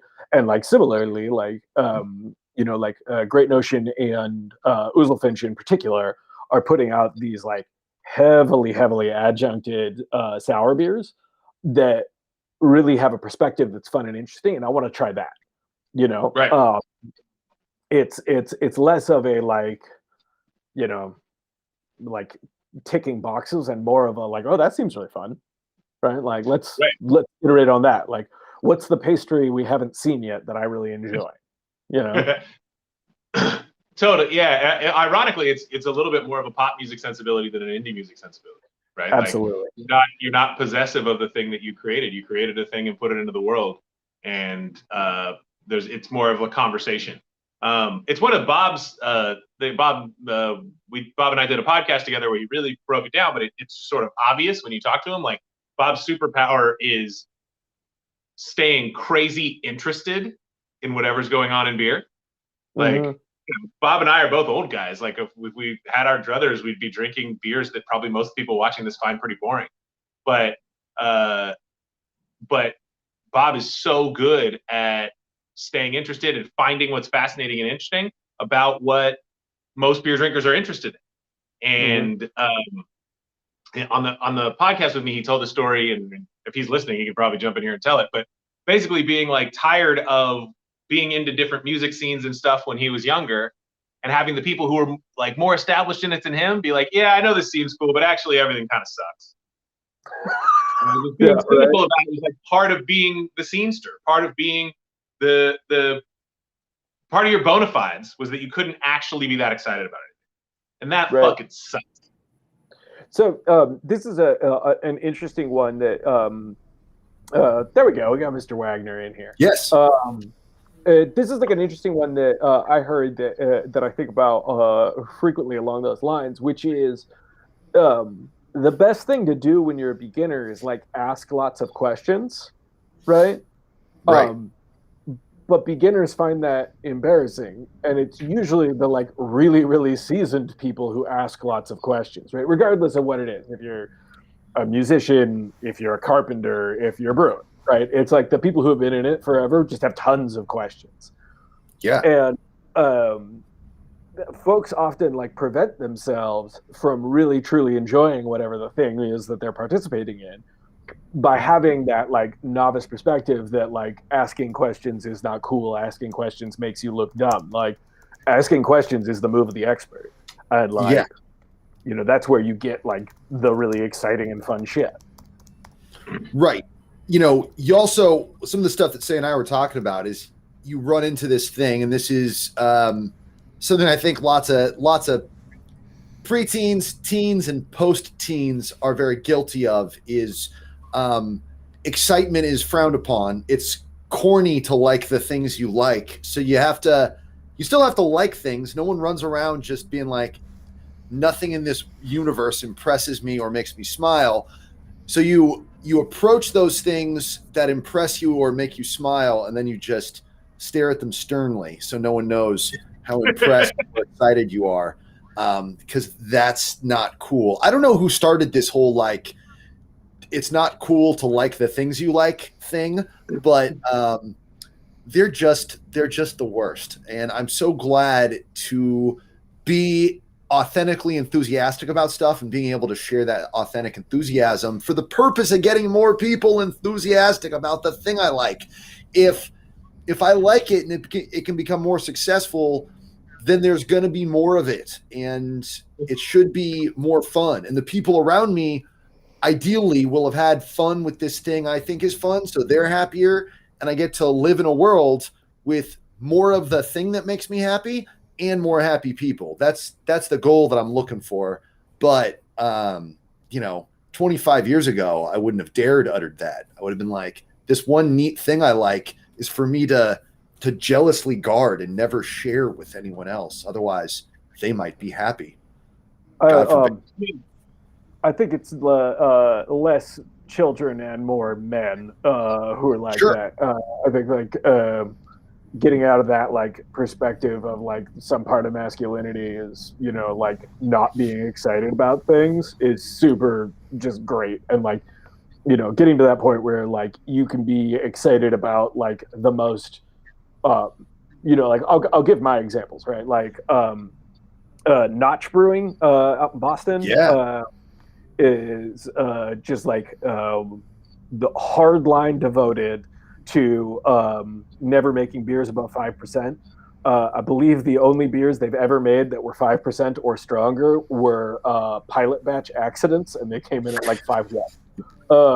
Chris Loring is the owner and head brewer. He's amazing. They're doing like triple decocted pilsners fermented in pitch lined barrels. Like it's like so esoteric, historic beer, and it's so exciting, right? It's like if you wanted to be the like hardcore beer purist, you would like be super excited about that shit. And I love it. I think it's super, super great. And also, this Don't Be Weird that I'm drinking that has every fruit and every spice in it, lactose and vanilla, is delightful, right? You don't need to limit yourself on what you can be excited about. Like, we talk about this in the tasting room, right? Like things you don't like, give the other person nothing to talk about. Things you do like are a reason to hang out with somebody. Right.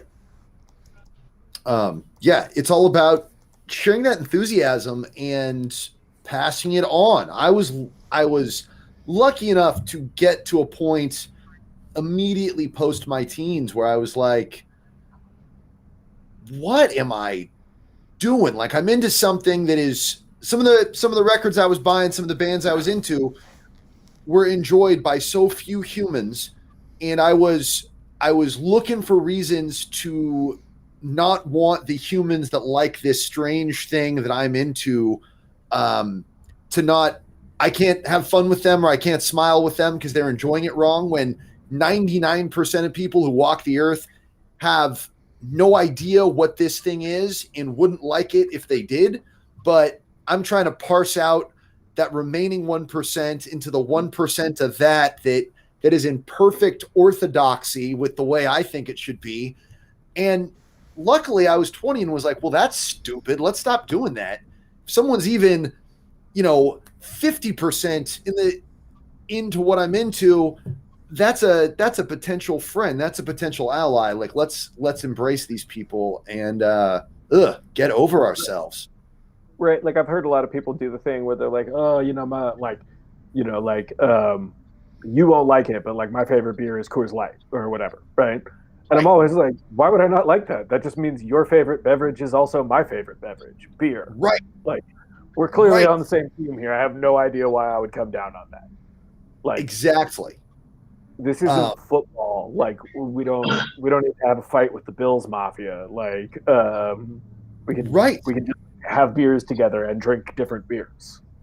It's something I talk about all the time on 5 o'clock somewhere because it was such a big part of my everyday when I was a flight attendant. And it's that you actually get folks coming up to you saying, I don't know what I like. I don't know what to try. And then we ask, well, what do you like? What do you drink? And then they say, oh, you'll laugh at me if I tell you what I actually enjoy. Like if I tell you what brings me joy, you'll try to hurt my feelings for sharing that with you. And you're just like, what a nightmare scenario. In my decade plus as a waiter, if I said like, what do you feel like having for dinner? And they're like, you'll tease me if I tell you I like to eat food. And I'm just like, darn, like, no, I won't. No one ever had that prejudice, but yeah, these people, they've either been told that folks will hurt them for not knowing, like a bunch of tough teen boys at the skate park demanding that you kickflip or you can't come in, or or they've authentically had that experience. I was talking about this with my local comic book purveyor, Brian of Brian's Comics, that he loved Green Lantern. He would go to a place, he would trade them money for issues of Green Lantern and get mocked for his trouble. As the guy's ringing him up, he's like, can't believe you're reading this. And Brian's just like, hey man, just trying to give you money. And there are people like that, and those people are wrong. And thankfully, we've all evolved. Come on down to Hen House, find any lovely beer pourer, and they'll want to embrace you. No one's getting paid to make fun of people. Aside from the business angle, that's just not nice, and nobody's getting paid to do that stuff. And if you bump into them, tell them to email me. What is nice? I'm just opening a can of Umbo right now. We're going to do the hard pivot because I think we're going to have Jan Chandaski on here in a moment. Umbo is the oyster beer de garde we made with our mutual friend brewing company when they were out here February of last year. It was our last pre-COVID collab. No, we had Seismic supposed to come over the week of the 17th March last year, and we had to cancel on them. We were like, hey, you shouldn't come over. But Umbo is probably the weirdest beer we've made. I was going to say, this is an interesting beer given the discussion we were just having, right? Because there's one way to articulate that is just like people are being complete assholes, but then there's another thing about just barriers to entry. This beer has a pretty high art label. It doesn't really invite you to understand it very much. The name is Umbo, which doesn't immediately tell most people what to expect. It's a beer de garde, which I think even like a lot of people who know a lot about beer have no idea what that means. Yeah, right. And it has fish in it. A bivalve, okay? Just technically different. That's a word even less people know than fish. It really is. But again, fish aren't real, so glad you went with bivalve. This is a beer we made because it was something that was really, really exciting to both of us. I'm sure Bob will get into it, talking with Jan, but our mutual friend does a ton of all Colorado ingredient beers, which is like cool and terroir driven, which is like an interesting thing. We didn't intentionally start out with like, let's make a beer that's too weird for most people to think about. We started talking about terroir. So Umbo is made with grizzly malt. So it's Sonoma County malted grains, California grown. And then the oysters are from Hog Island. So they actually taste like Bodega Bay, right? You actually get like a real terroir in this beer. And I feel like folks understand and enjoy that if you get the chance to explain it to them. But yeah, instead, we put a Ren and Stimpy death metal album cover on the label and called it an oyster beer de garde. I feel like in the same sense that like what I was saying, like when I walk into a brewery and there's like a Northern Brown on the board, I'm like, I'm excited about that because clearly the brewer is excited about that. I hope that this beer says the same thing to other people about me. I hope that they're just like, oh man, like I bet Colin is juiced on that beer. I also like one of the other really interesting things about this beer is how much it is a counter narrative to everything we say about freshness. Like, this beer is oxidized right now and tasting beautiful, right? Like it is not still tasting delicious because it has not oxidized. It still tastes delicious because what oxidation does to a sort of malt and fermentation driven beer like this is very different than what it does to a hop driven beer. Right. So there's all kinds of wine and like blooming rind cheese notes that pop up in this beer over time that would not be what would happen if we were drinking Henhouse IPA from April. Yeah, right.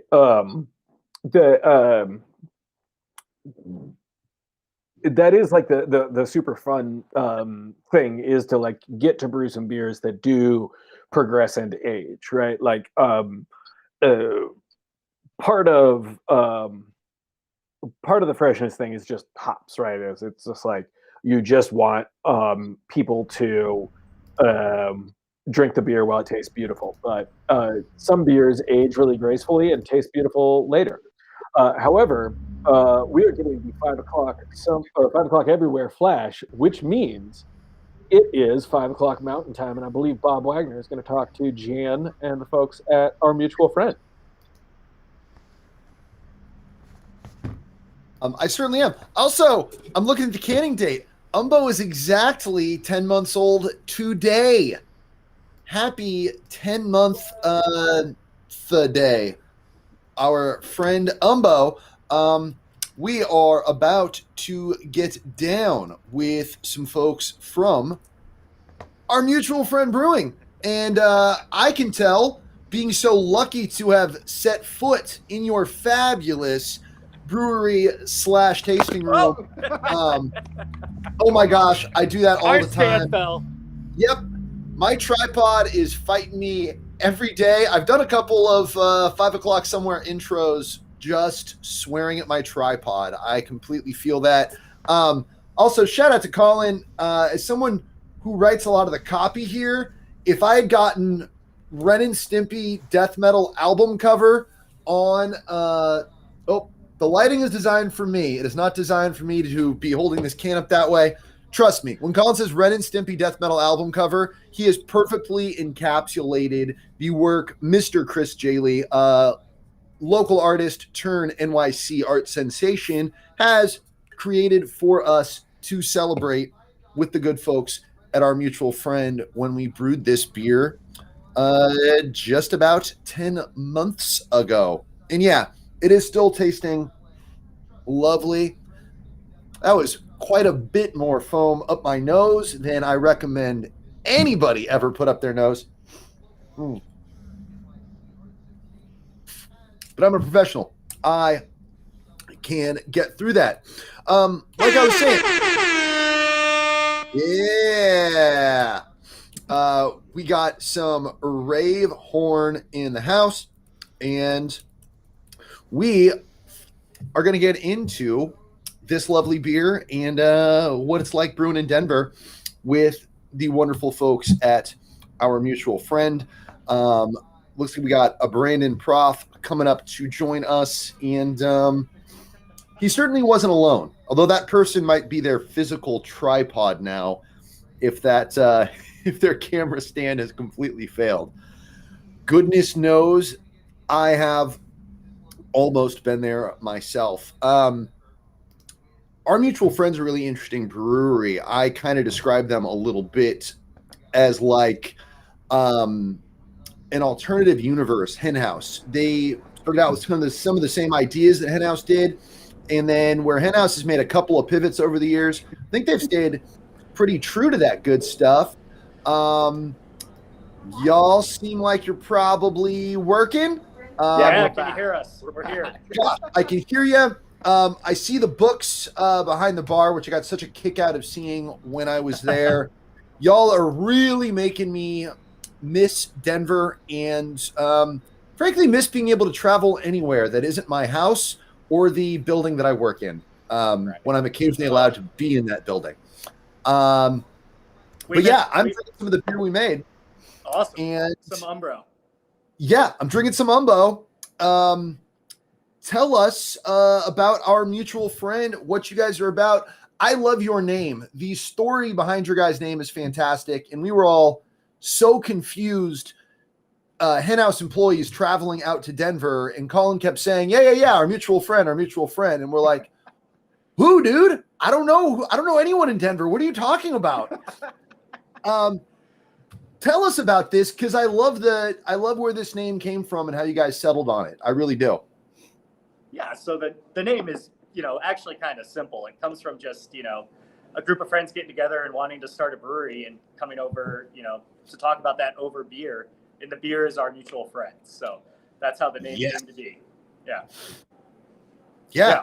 So it seems confusing from the outside, but really it's kind of a simple idea that the beer is our mutual friend, and we pride ourselves on being a gathering place of friends. So yeah. I think that's a fabulous thing. And I think, when it creates these kind of who's on first style confusions, it's really cute when you sort it out and you're like, no, beer is our mutual friend. That is what's bringing us all together. That is how we get together. I see that as civilization's mutual friend.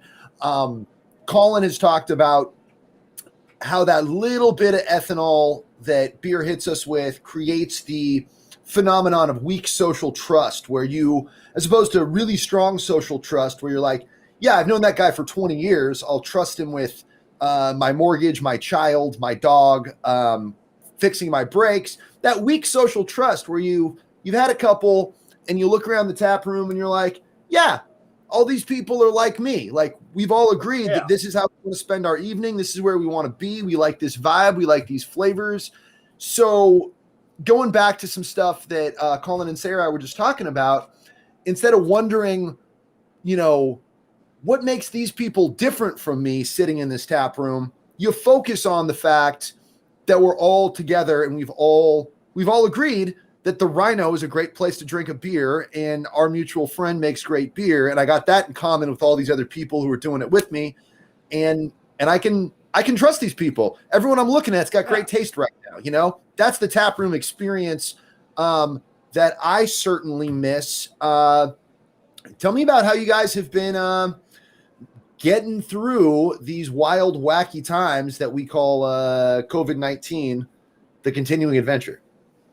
Yeah, totally. So we started packaging beer in cans for the first time ever, because of COVID. It really kind of nudged us in the direction that we kind of needed to end up going in. So we started canning in April, and we're still canning. And then Corey joined us in January to head our sales, and he's been crushing.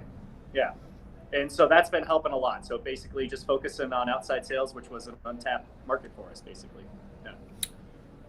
Yeah. Which has been great. Going back to the point you just made, Bob, like going into an account that is not aware of who we are, which is far and in between, I'd like to say, once you explain who we are and explain the name a little bit, it's like that aha moment. They're like, oh yeah, everyone gathers for beers, no matter when. Is it a Monday after a hard day, or a good day, or is it a weekend socializing with friends? And people are like, oh, I love that name. I get it. It's, beer is for everybody. So, yeah, it really is. And it's fun to be able to bring folks together. So you guys are canning now. That's so fascinating, because it seems controversial that a brewery such as yourselves would abandon your tried and true clear glass for the can. Are you guys injecting UV light into the cans in order to keep that stuff going? Because yeah, for sure. Yeah, and perfect. Please don't give away our secret live on air. Yeah. I appreciate that. Because to a geek like me stumbling upon the clear glass, if you only know like a little bit, where you're like, oh, that clear glass I've heard clear glass is deadly. It is going to destroy and ruin my beer. But you're like, well, there is some asterisks. Like, your triple IPA is definitely going to die in that clear glass bottle. Yeah. But if you're brewing an oyster saison, or I'm sorry, an oyster bière de garde, or or something different, without all of those hop compounds to be assailed by UV light, you can get by with that. Do you guys still do like a big educational lift around that, or is it just the geeks who are like, clear glass, you can't do that? Do you ever get regular customers kind of freaking out? I don't think so. I think we, like most customers are like, oh, that's beautiful. And, and if they do have questions, we're happy to educate them. These beers are generally spend upwards of a year and a half, 2 years in fooders, brewed with aged hops, and then we fruit them afterwards. So these are very stable beers that go into these clear glass, the clear bottles that we use. So most people are really receptive to them, and we just love the way they look and present, and, why not show off, how beautiful those beers are. Yeah. Speaking of beautiful glass, you guys had, I don't know, I think probably the most interesting take home the pint program of anybody that I've seen. And I know you did at least one recently. I know, like everything in the entire world, COVID has screwed it all up, but I think that was a beautiful thing you guys did, and you're doing it a little bit more. You've gotten at least one in the last few months. Maybe October, was it January? I've been drinking a lot of them. I think we started doing again in January, and we're hoping to do one a month. We used to do 2 a month, but we're just not getting the taproom traffic that we used to. But it's still something we love to offer to our customers, and we have people that just come in on Tuesday, keep the night glass, basically every week, and they'll get one every week. So it's definitely an awesome way to bring people in on what used to be a slower night in Rhino, and then also to partner with artists that we really love, and have them design some cool artwork for the glassware. Yeah, people seek them out. We had a customer walk here in the snow earlier, grab 2 4-packs and a pint glass because they just didn't want to miss out on it.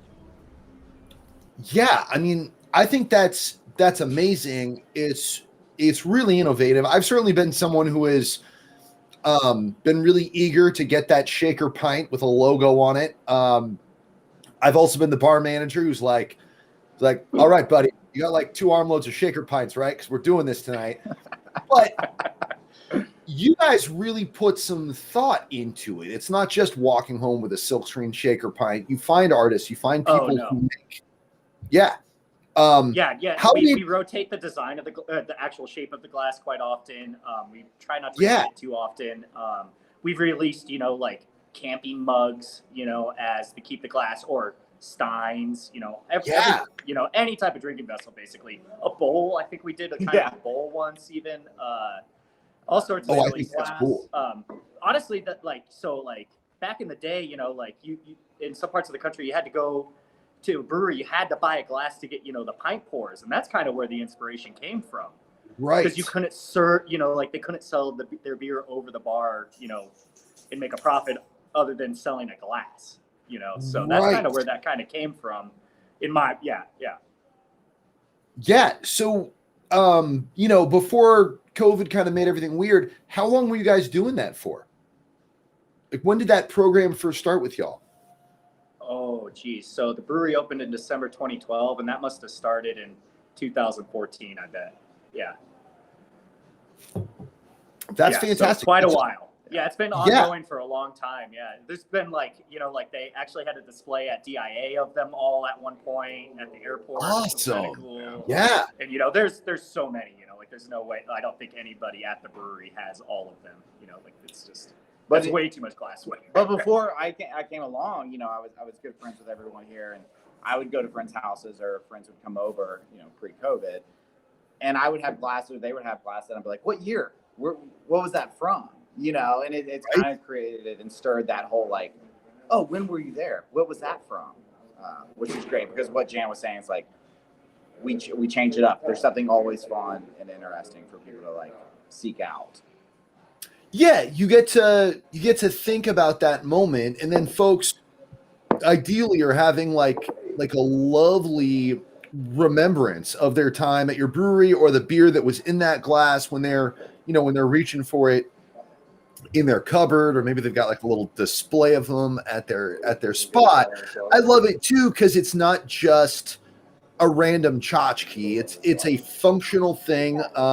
Unless someone likes drinking all their beverages by cupping their hands together and bringing it to their face, you gotta have some vessels around your house, and I think that's a really neat way of involving artists who maybe aren't doing labels for you or haven't even thought of branching out into that area. You're like, oh yeah, you can like put my stuff on a neat glass. And I'm sure you must bump into people who are like, I don't know, man, I don't know about the shaker pint kind of look. And you're like, no, there's actually more shapes that beer can go in and better shapes that beer can go in. And it's a beautiful thing. I believe I just saw a glass get maybe grabbed out of the corner there. Our lovely taproom manager just drops them off for us. So we have shapes of all sizes. Our artwork from our clever creatures on this one, and this one's kind of your utilitarian, kind of whatever you want to do. I'm not even gonna lie, I drink wine out of it. Absolutely. So, eyeball, sure. Yeah, if it's liquid, pour it in there. Right. Yeah. Yeah. Maybe even like you can put a snack in there, fill it out with Cheez-Its while you're watching the game. Pistachios, sure. Right. You've got a newly canned OMF beer in a can, and then a glass full of snacks. That sounds pretty good. You guys really like to focus on trying to keep things as Colorado'd out to the fullest as possible. Tell me, like, why that's important to you. How is this boutique malting thing, this more local malt thing going across the country? How long have you guys had access to Colorado malt? Since we opened. Awesome. The first craft maltster in the country is Colorado Malting Company in Alamosa, Colorado. And that's owned and run by the Cody family. And they grew for Coors for 2 generations before they opened the malt house. Awesome. And so we've been working with them since we've been open, and we also work with other craft maltsters in the state too. Actually, so a big reason is the quality is insane of this craft malt. It's bar none some of the best malted barley in the country for sure. 2 of our craft maltsters just took silver and bronzed in the Craft Malt Cup. That just happened, I think, yesterday or the day before. Fantastic. Yeah, so Troubadour took silver, Troubadour Malting took silver, and Root Shoot took bronze. And so just the quality of the ingredients is, like, it's high, so why not, and it's right here. Like, we'd be missing out hugely if we didn't use Colorado grown ingredients. Yeah, that's really important. We've got Sonoma County malt right here from the good folks at Grizzly Malt, but California, way slow in the malt field. I'm proud to be doing beer in a state full of beer innovation in terms of the final beer, but we didn't get a craft maltster until 2017. We were lagging on what Colorado was doing, but of course, Colorado is a real beer vanguard state, and has been since the jump, which was about 35 years ago. And Coors literally planted the seeds for here, and then but also Admiral Malting just took a medal at the Craft Malting Awards as well. So you got some great malt in California too. Yeah, and the Grizzly Malt that went into Umbo is awesome. Yeah. Right. And good on those guys for making all this malt and getting that kind of out in front of people. By the time Admiral existed and I got in there to tour them, I was way up on beer and beer quality. But when Ron from Admiral Malting was like, we're getting you your malt really fresh, a lot of the malt you're buying from the larger malt companies isn't super fresh, in that non-freshness doesn't help anybody with their flavor. And it was such a big aha moment for me. Like, I always like using, when we can incorporate local ingredients, I like it because we're telling more the story of where the beer is from. All of the original beer styles that we emulate were just local beer made with local ingredients 100, 200 years ago. But the freshness of my malt was never anything that had crossed my mind before. How fresh is the malt that this brewer's using? How fresh is the malt that I'm using in my home brew? Until I heard about it from Admiral, it wasn't even on my mind. And you're like, well, yeah, of course. Why is oxidized malt better than non-oxidized malt? And of course it's not. Yeah. Why would you want that happening to anything you're going to consume or brew with? And it had just never crossed my mind. I knew it was crucially important to get beer styles in front of people fresh, but hops got to be fresh too, but fresh malt was just not even speaking to me. So by staying local and using as much local stuff as you can, there's this quality improvement that comes along with it, which is so fantastic. Yeah, 100%. And most, like, 3 of our craft maltsters are on the Front Range with, one's in Fort Collins, one's in Loveland, and one's here now in Commerce City. Leopold Distilling has a malting company now too, and so that is like 15 minutes away. They're malting 15 minutes away from us. It couldn't get fresh. Right? Yeah. What a time to be alive. It's amazing. Yeah. I've been saying that about the beer we all get to drink for years, but now as our brewing industry starts to really support more and more locally focused ingredients industries. So you guys must be using Colorado hops too when you can. How's the Colorado hop scene like? It's pretty good. There's hops grown on the Front Range here, and then hops grown basically on the western slope in kind of the fruiting region where we get all of our awesome like peaches and cherries, and they grow hops over there as well. Both regions grow really beautiful, flavorful hops, aromatic hops. We don't get all of the sexiest varieties, but people are growing cashmere, and I just actually today got some Colorado grown Tettnanger, which like I didn't even know there was noble hops grown in Colorado. And then I reached out to one of the hop growers and was like, "You have Tettnanger? Like that would be perfect for like I'm trying to brew in all Colorado hellas, and wow, geez, that's amazing." Yeah, so like it's still happening and growing, and it's pretty rad. That is super rad. I got some follow-up questions, but first, let me just stare directly at the camera and say, oh my God, all Colorado grown Hellas with Colorado Tettnanger. For folks who drink our beer, excellent sound effect. That is perfect right there. We make a Hellas that we're very excited about called Precious Metals and Jewels. I was just talking about that. And that is a really classic German style. And we brew that with German malts and German hops, like physically traveling to us from Germany. But to get a Colorado grown noble hop variety like Tettnang is super exciting. That is really cool. Wow. I'm kind of, it's making my head swim. Also, so is the Umbo a little bit, but we're really familiar with Idaho 7. That hop is making sure everybody knows that Idaho is a hop growing region. And there's a lot of other hops that make big references to the Pacific Northwest, like Centennial and Cascade are two that come to mind, where you don't necessarily know that is specifically referencing a region.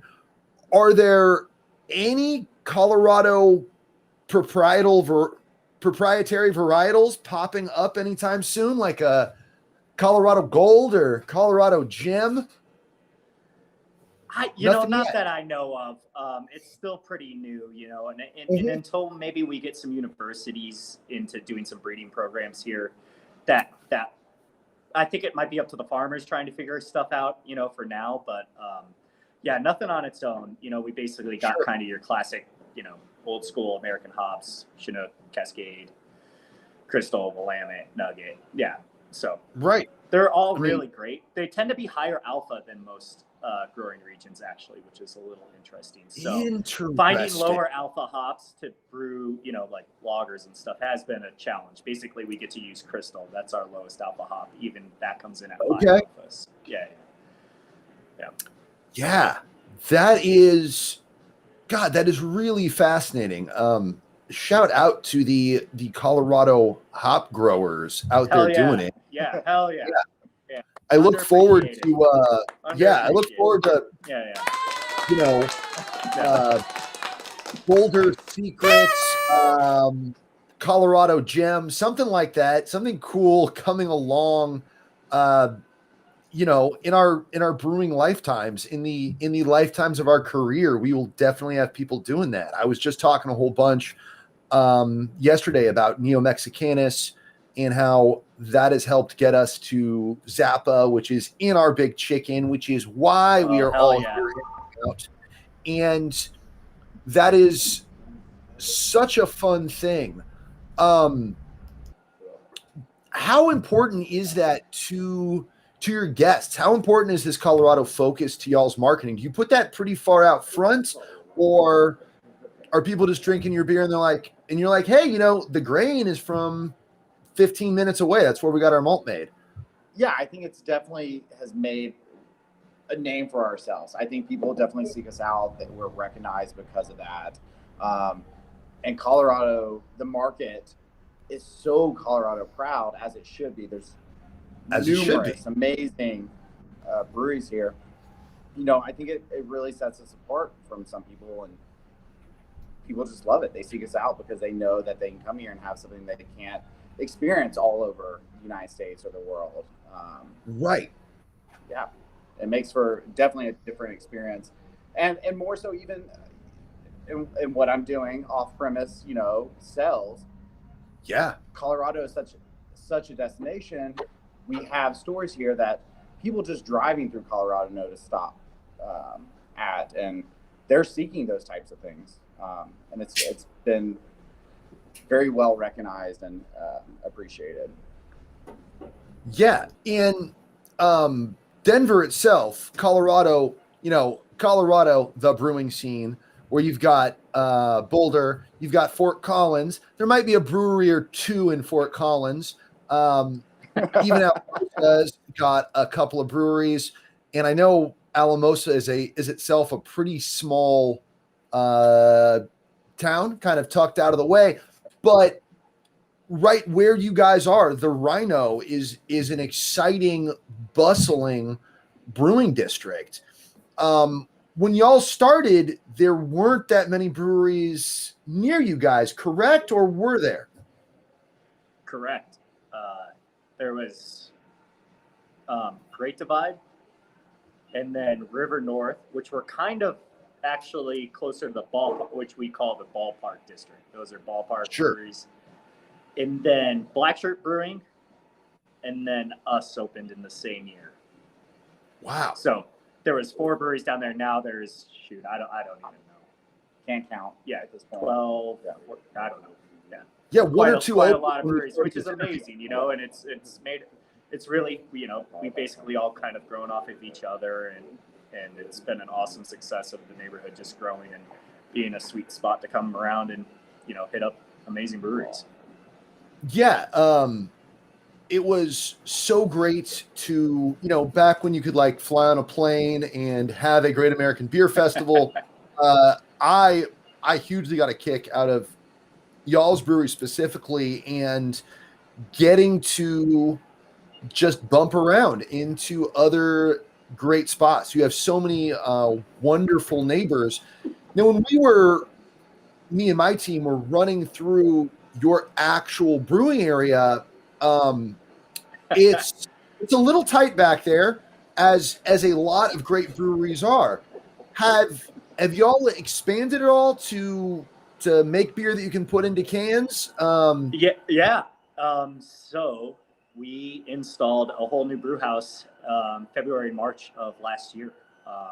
But we didn't grow that big. We went from brewing 7-8 barrel batches to 10 barrel batches.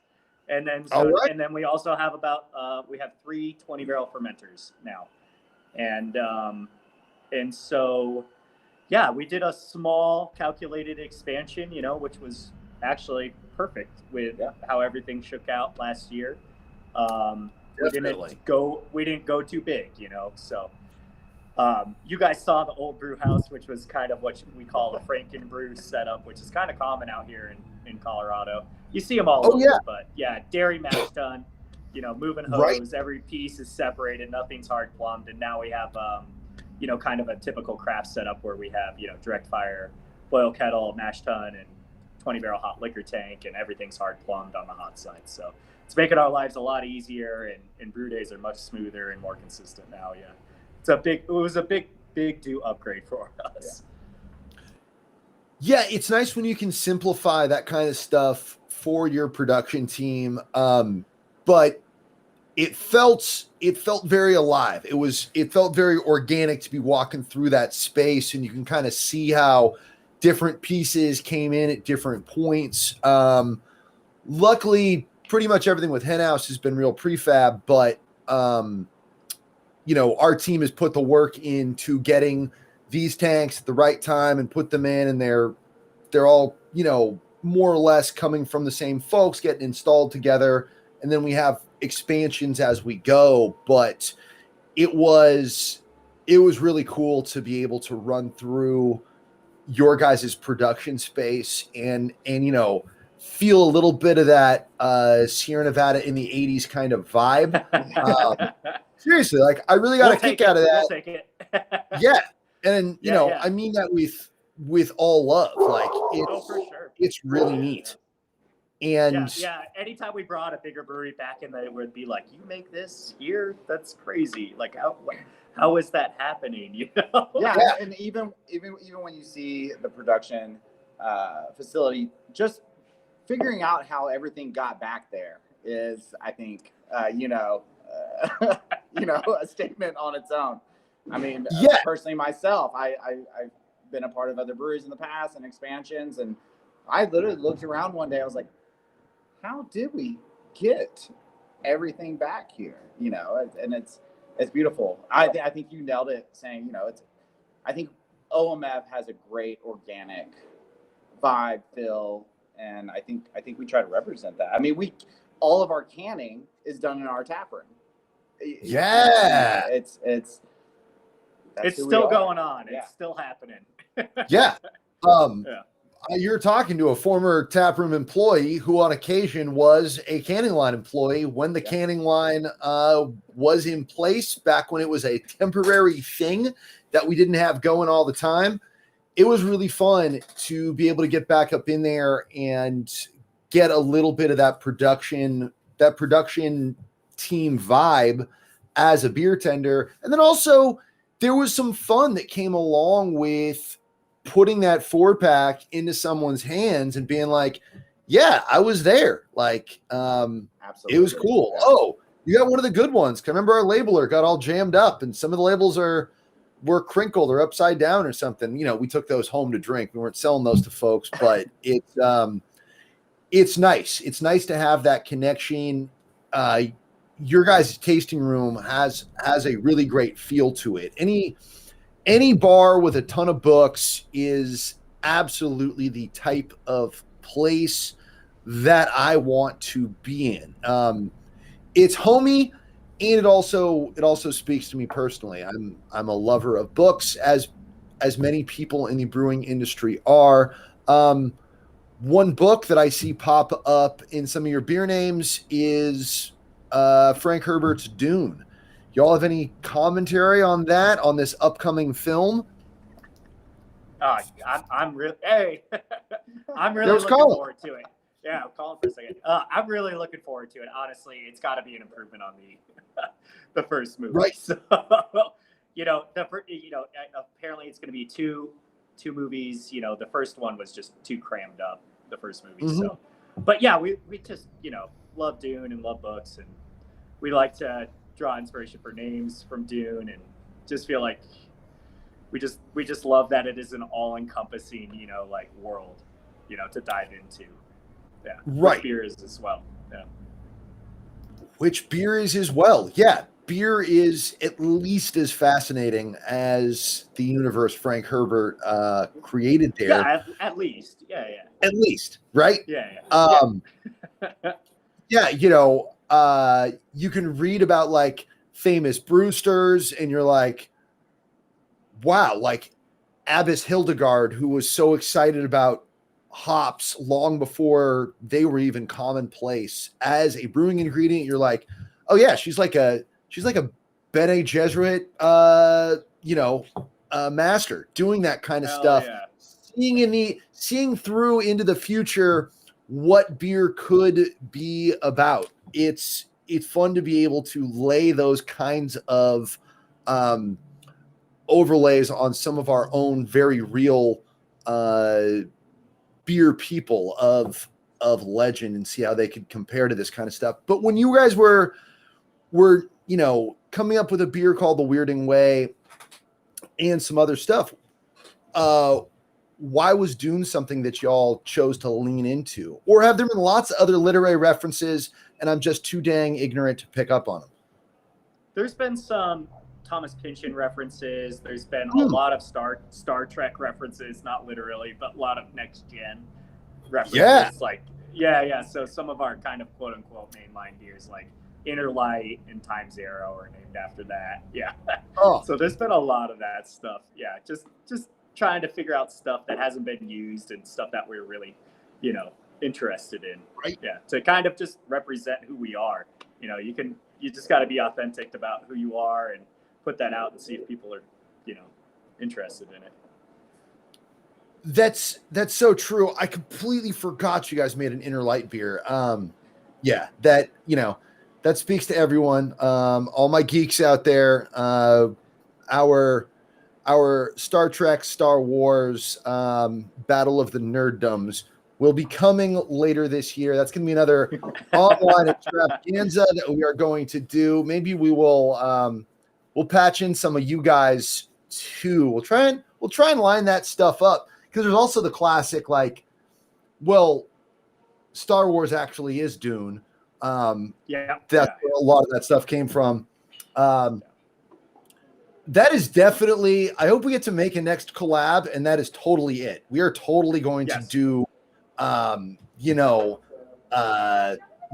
like Paul Atreides lightsaber or something like that. That is totally the next Henhouse OMF collab. You heard it here, folks. I'm in marketing. I will make this happen. We owe you guys one. Yeah. So as soon as you guys can get here, right. Hey, hopefully, huge shout out to all the health workers out there getting everybody vaccinated and moving us closer back to a time where we can all hang out. We can all be with our mutual friends. Exactly. That was the cheesiest thing I'll say all day. Yeah, it's cheesy, but it's true. That's exactly what we are all trying to do. That's who we all miss is being together in a room with folks where we can just appreciate each other, all enjoying the things that we have in common, because we used to be able to congregate in large clumps, and now it's a lot harder to do that, to say the least. But hopefully we're getting there, and we'll all be celebrating things in each other's presences before too many more pages on the calendars flip. What is going on with OMF for 2021? What's some stuff you guys are getting into this year? Let's see, beer wise, we're just going off the rails, getting crazy with smoked beer. Thank you. Brewing, yeah, for sure. We just brewed a Krzyzewski, which we're calling Thank you. Sunday morning. I'm half Polish, so it's been on the list for a long time. And then we actually released in December a beer style called Schudeschul, which is a Norwegian dark smoked beer that in 2017 I went to Norway with Colorado Malting Company to learn how to make. And it's dark smoked strong ale smoked. The malt is smoked and kilned with alderwood. So super unique, a single malt beer. And so we're just kind of exploring that area. And then also, you know, continuing on with brewing with Colorado ingredients and mixed culture beers, saisons, exploring new hops, you know, as much as we can. You know, we're, you know, like everybody else, selling a lot of IPA. And so just trying to dial that in as best as we can always, you know, just trying to improve on quality of hops and the beer we brew, hobby beers. Yeah. So, and then I think, you know, we'll try to introduce maybe some more sessionable beers as well this year. Maybe some lower ABV stuff. The Grudzinski kind of falls in that, but just maybe some lower ABV stuff too, which, you know, as we're all getting older, is a lot easier on us. Right. Yeah. Right. As we were, you know, just talking about Notch for a whole bunch. Previous to this, let me just absolutely thank you guys for funneling your hop profits into smoked beer. There's not enough people making enough smoked beer. I'm throwing in a lot of vocalized ums and pauses here because I'm just so excited that you are doing that. I can also speak for Colin and say that Colin is excited you guys are doing that. Aside from a possible aversion to turning a profit, why are you guys doing that? I would like to step in really quick because I don't know, Bob, if you realize this, the reason we're doing this is your mouth was hung open as Jan was explaining that. So that's exactly why we're doing that. Thank you. All you know, beer nerds out there, we want to drop jaws, essentially. Yeah. Yeah, you're doing it.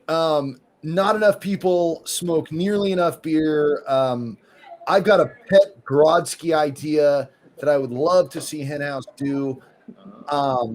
I had an incredible smoked beer from Sierra a year or two ago, and it showed up at a fest that I was working and pouring at.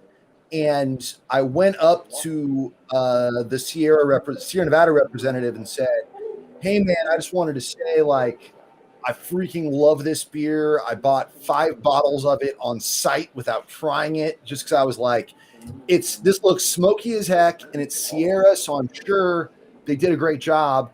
And the Sierra Nevada rep laughed at me and said, "Oh, I'm actually not like a representative.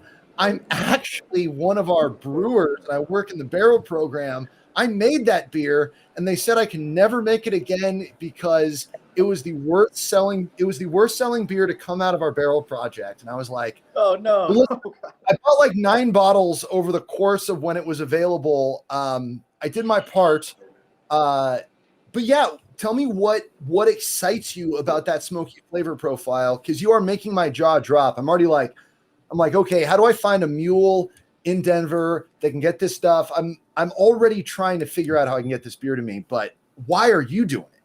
What gets you excited about it? Just working with our maltsters, you know, they're custom smoking these malts for us, basically. Yeah. And, you know, and then they're just, you know, it's something different and unique as a brewer. You're just like, you know, sometimes sick of it all, not always, but you're like, what's next? What can I drink different?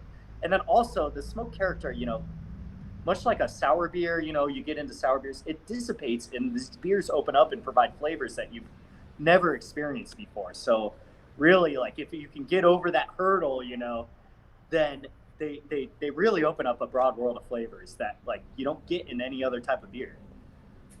Yes, thank you. And there's also big underexploited food pairing things that pop up with that. You know, the whole world, and this is, I'm going to get like on my soapbox here and get like really angry and stern. Like, the whole freaking world loves it when we smoke various foods. Like, everybody loves barbecue. Everybody loves that low and slow. Everybody loves smoked salmon. These are established things that people like.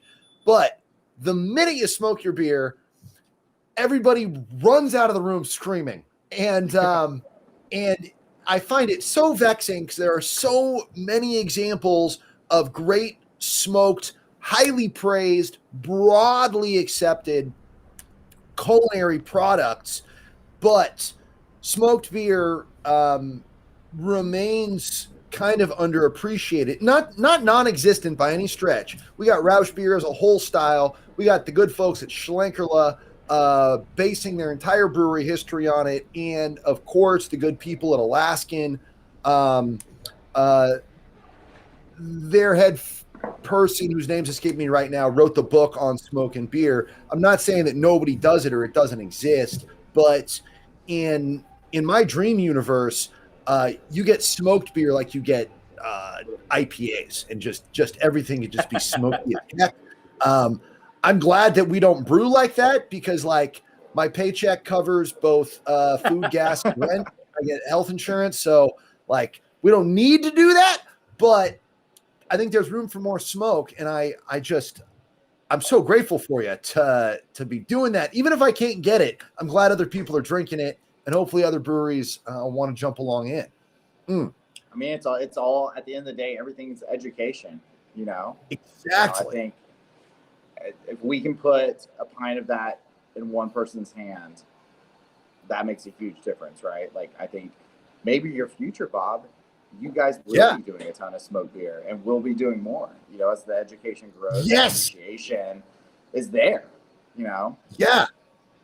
Like 2024, I want smoked beer to be the trend that everyone is just like, I am here for the milkshake smoked beer. Particularly love the way smoke and tartness can play with each other. How acidic, and I'm gonna mispronounce it because I always do, but how acidic are you pushing this Grodzki?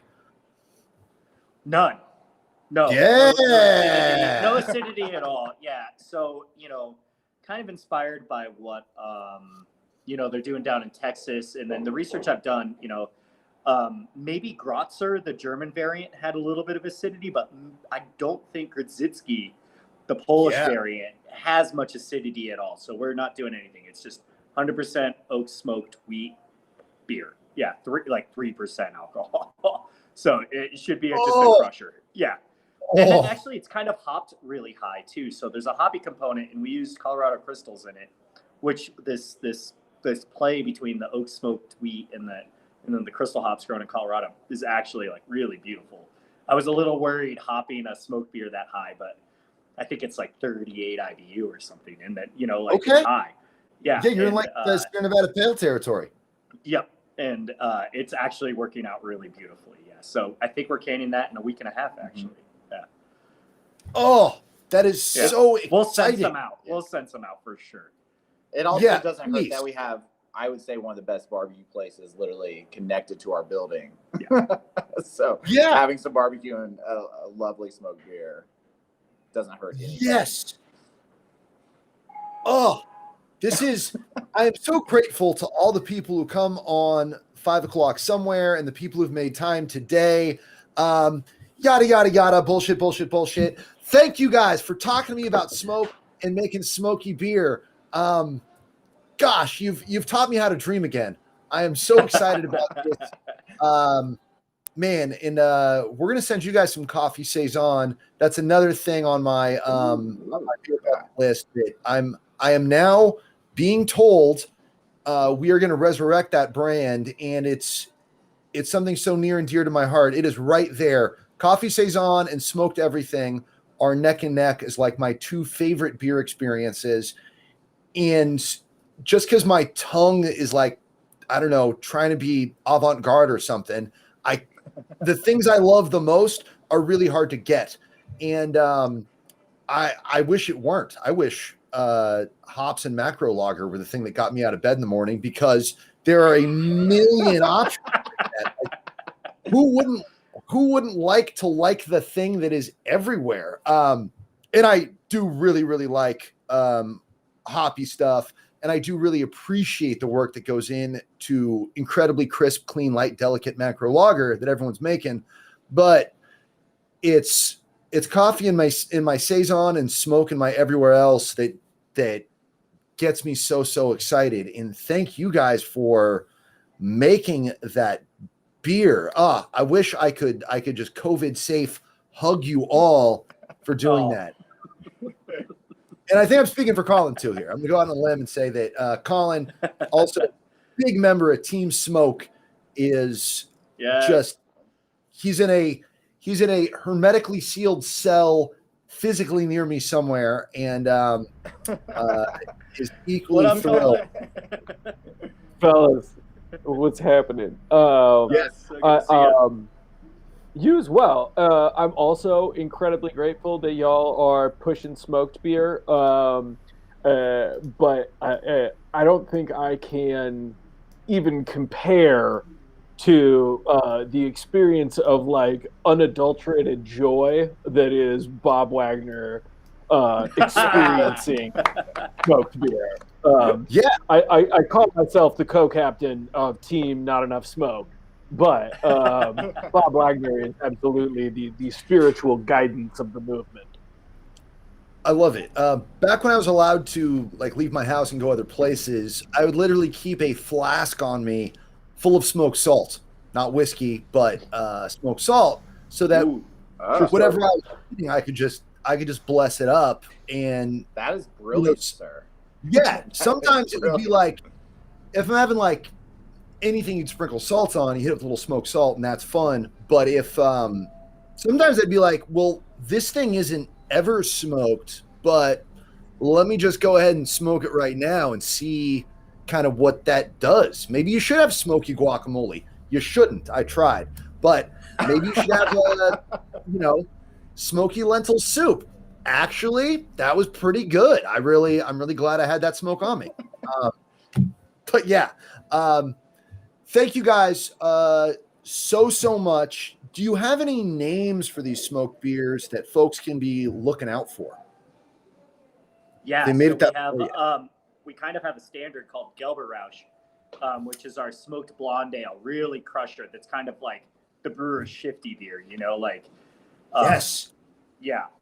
So Gelberrausch gets packaged, and then we're canning the Grodzitsky in a week and a half, and that is called One Sunday Morning. So those will be available. Yeah. Oh, that is so fantastic. Thank you all so much for your time. Thank you. Thank you. We wish we were out there. We're usually out here for, SF Beer Week and Big Chicken, and, we're missing you guys, and, hopefully we get to do it all together next year. Next year, we are all getting together, and then I'm coming out and sleeping on somebody's floor for GABF. We'll be doing it. Yeah, you're welcome. Yeah. Thank you guys so much. Enjoy the rest of your day. OMF from Denver, Colorado, making incredible things, making incredible glassware, and thankfully smoking up a whole bunch of their beer. Keep it Colorado. Cheers to y'all. Cheers, Bob. Thank you so much for having us. Thank you. Our pleasure. Thank you. Have a great day.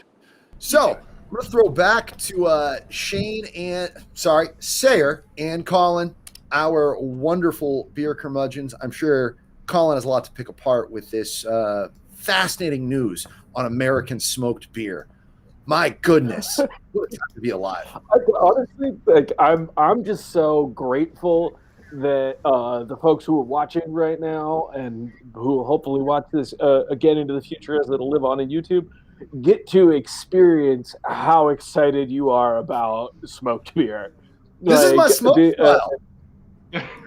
Dude, like the nuances between like Bob Wagner like normal stokedness and Bob Wagner smoked stokedness may be lost on some, but not on me. That is genuine and pure joy. It's literally that, yes. It's like awe in the like biblical sense, the just like the like silent.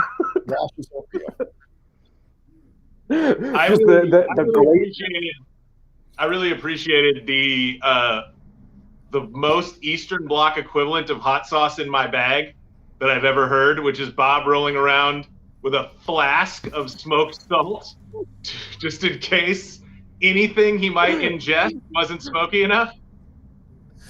Absolutely. True story. I've seen it. I know what it looks like. Yeah, and shout out to our good friends, the Stuffle Beams from Red Horse Pizza, who turned me on. I didn't even know smoked salt existed until they shared that technology with me and literally changed my life forever. Literally. Man, the homies at Eat Well Farms out in Dixon make paprika smoked salt, and like game changer. Just all the good things all of the time. Yeah. There your smoke fixation has us running slightly behind schedule, so we're gonna like kind of move on a couple of quick points here. Do that. Not that I'm upset about that, just smoke can slow us down. One, never been so interested in brewery glassware before. Like the folks at OMF are so like comprehensive in kind of the trying to give a beautiful experience that like they have the dopest glassware. The artists that they bring in to work with different glasswares. I think you were saying there was somebody in the comments who said that one of the glasses they did was a candy tray. A candy dish, like with a lid. Dude. So good. So thoroughly good. Yeah, it reminded me when a lot of what they were saying actually reminded me a lot of how you talk about Craftsman Brewing and Mark Jilg, where you're like, we can't do that because Mark is free in all the ways that you are not. And OMF, due to their size and I think a number of factors, like what makes a successful beer release or rollout or whatever you want to call it for a brewery of that scale that was prior to COVID so retail focused is so fundamentally different from what makes a successful brand rollout release for a brewery like us, or obviously somebody who's much like Rhinegheist, who's much bigger than us. And then I think once you get confronted with that sort of different set of like, what's important for a retail focused brewery in a specific neighborhood is to matter a ton to a really small number of people. And the things you do when you do that are very idiosyncratic, very creative, all about adding value and adding meaning. And less about ease of use and creating something that can communicate its whole story across a grocery store shelf. And I don't know that like one is better, but there's wonderful things about both. So that's one of the ones you kind of just hit on, like a theme that I've been seeing across all of these interviews, which I find very, very fascinating. Right, is the in OMF's case, traveling to Norway to learn about this historical beer style is being really, really relevant to the small number of folks that are your like core, right? Like the people who support you all the time. But all the breweries have been talking about like how they integrate history in different ways, whether it's specific brewing history from OMF, like this style, whether it's the building that Rhinegheist is in. Oozlefinch is on this base, this ex-naval base, and has yeast from artifacts in that base, right? Like everybody is kind of trying to be relevant to the people around them through bringing forward some history. And I think that it's super fascinating to look at how that plays out in different contexts, because that's been such a theme today. Absolutely. I mean, you want to reach the nation, better start with your corner. Dude. Finding a way, like tapping into what's unique about you, what's specific about you is it's not just marketing. I think it's like it has like soulful implications. It matters.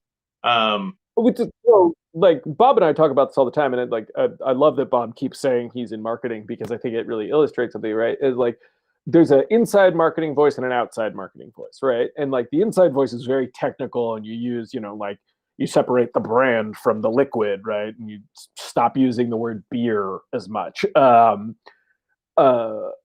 really what marketing is storytelling and identity, right?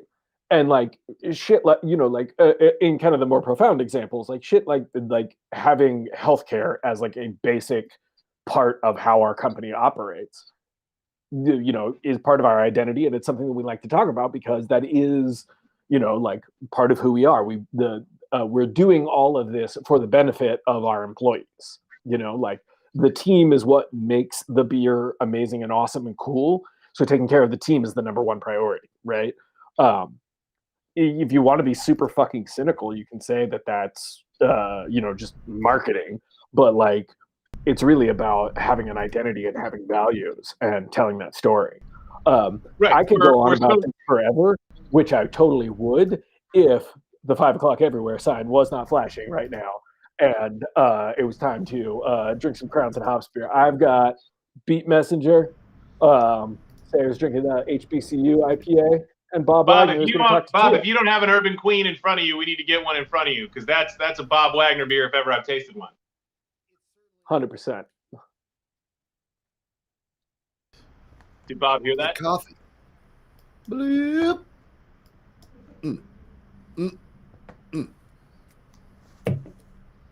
My goodness, what a delightfully dense head of foam this is. Look at these tight, tiny bubbles.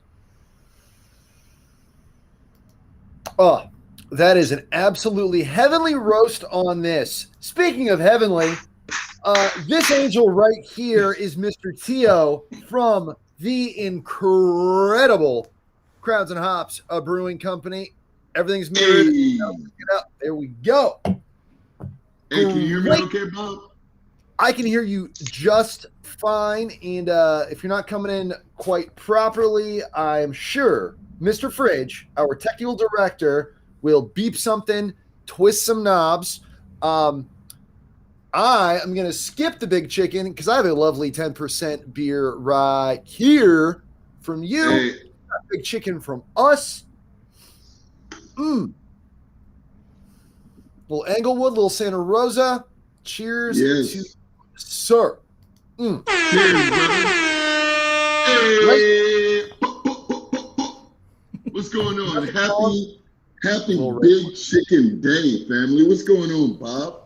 Dude, thank you so much for being here. Thank you for capping this off. I am completing more sentences and slurring fewer words than I thought I might be at this point in the day.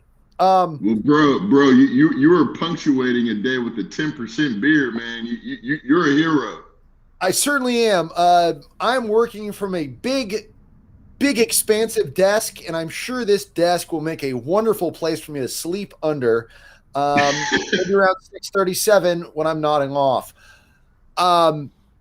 It's 5 o'clock. We're back in California. We are where we want to be. And we are drinking the beers we want to drink. And you know what's funny is, first and foremost, shout out to the entire Hen House team. Shout out to Sayer. Shout out to Colin. But enough can't be said. Right? Enough can't be said. It was you and Fridge that I met for the first time at Hen House about, maybe 3 years ago now? Yeah. Like literally, you all made such an impression on me between the Fridge's knowledge and customer service. It was even beyond customer service. I mean, I walked into the Hen House for the first time, and Fridge made me feel like I was a part of the family immediately. Right. And then you came in with the quick 1-2 punch, and we were able to do our. Let's give the people which way? Let's give the people kind of like that first time meeting. Are you looking at me? Yeah. See, now it looks like we're talking. It looks like we're actually here having a conversation. Right, we're talking right to each other. It's like I'm right behind the bar here. I mean, hello, people, screen grab this, people. If you were watching, screen grab this shit because me and Bob are connected. This is how it all begins. Look at, see, I bet none of your guests did that. Right? No, you're the first. Also, shucks, I think maybe hardly any of our guests have actually been to our physical tasting room, and it's certainly not in my bartending days. I think that might be me. Is that me? Maybe you're a little frozen, but I can still hear you, and I can live with that. There we go. Boom, pops back. And look, I think it's important to cite that as a brand, Crowns and Hops, we started off with one simple movement, which was to share the love of craft beer with communities who didn't even realize that craft beer was a thing. And I think there were some pillars. And by the way, Benny Ashburn, my partner, shout out to Benny. What up, the dope CEO? Says what's up to everybody in the team. It was important for Benny and I, once we saw the community that was in craft beer, with regards to what it meant to share space, what it meant to share palate expanding recipes, like the love for smoked beers that you talked about. I'm not sure if you knew this, but in Urban Queen, we also use smoked malt. We feel that just gives beers an additional layer of complexity, and I think we achieved that. Obviously, the King's Prize coffee that we use complements of Red Bay Coffee, Black-owned coffee roaster out of Oakland. We were able to use that that single source Ethiopian bean. We actually extracted the coffee and created a coffee concentrate, which apparently has never been done. Apparently, we're the first brewery to take coffee concentrate at a 14% TDS, which is extremely strong. That's like the equivalent of, I want to say, an ounce is like the equivalent of a cup of coffee. So it's pretty strong. But again, we in that collaboration you're drinking there, we brewed that beer in honor of Black women, which. To be frank, I think there have been more Black women involved in championing craft beer, not only nationally, but internationally. I think it's also important to raise the point that in Africa, it's the women who are the brewers. It's the women who actually are looked at with the utmost amount of respect for the craftsmanship of brewing beer. So Urban Queen, I love the fact that Sarah said we need to get an Urban Queen in front of Bob. That just sounded awesome. Yeah. because Bob apparently now that you have been completely consumed by the Urban Queen, I guess we know what it means to once you go, I don't even need to go there. Sarah already knows that. Look at that! I got to screen all to myself. Yeah. So, by the way, look at this is like professional. I feel like I'm on like a CVS or what is it? The Home Shopping Network or something? Oh, QVC. And right here, so we have Big Chicken. And by the way, I've been waiting all fucking year for this. I don't know if I'm gonna get bleeped on this thing. I've been waiting all fucking year for this. This was actually one of the first beers that I ever had from you guys back in 2017 during San Francisco Beer Week. We had just got through doing a collaboration with Temescal Brewing out of Oakland. And someone came to our panel discussion that we were having and brought some Big Chicken. Fucking mind blowing. That was like the first invitation that I got to Hen House Brewing Company. Incredible. Right?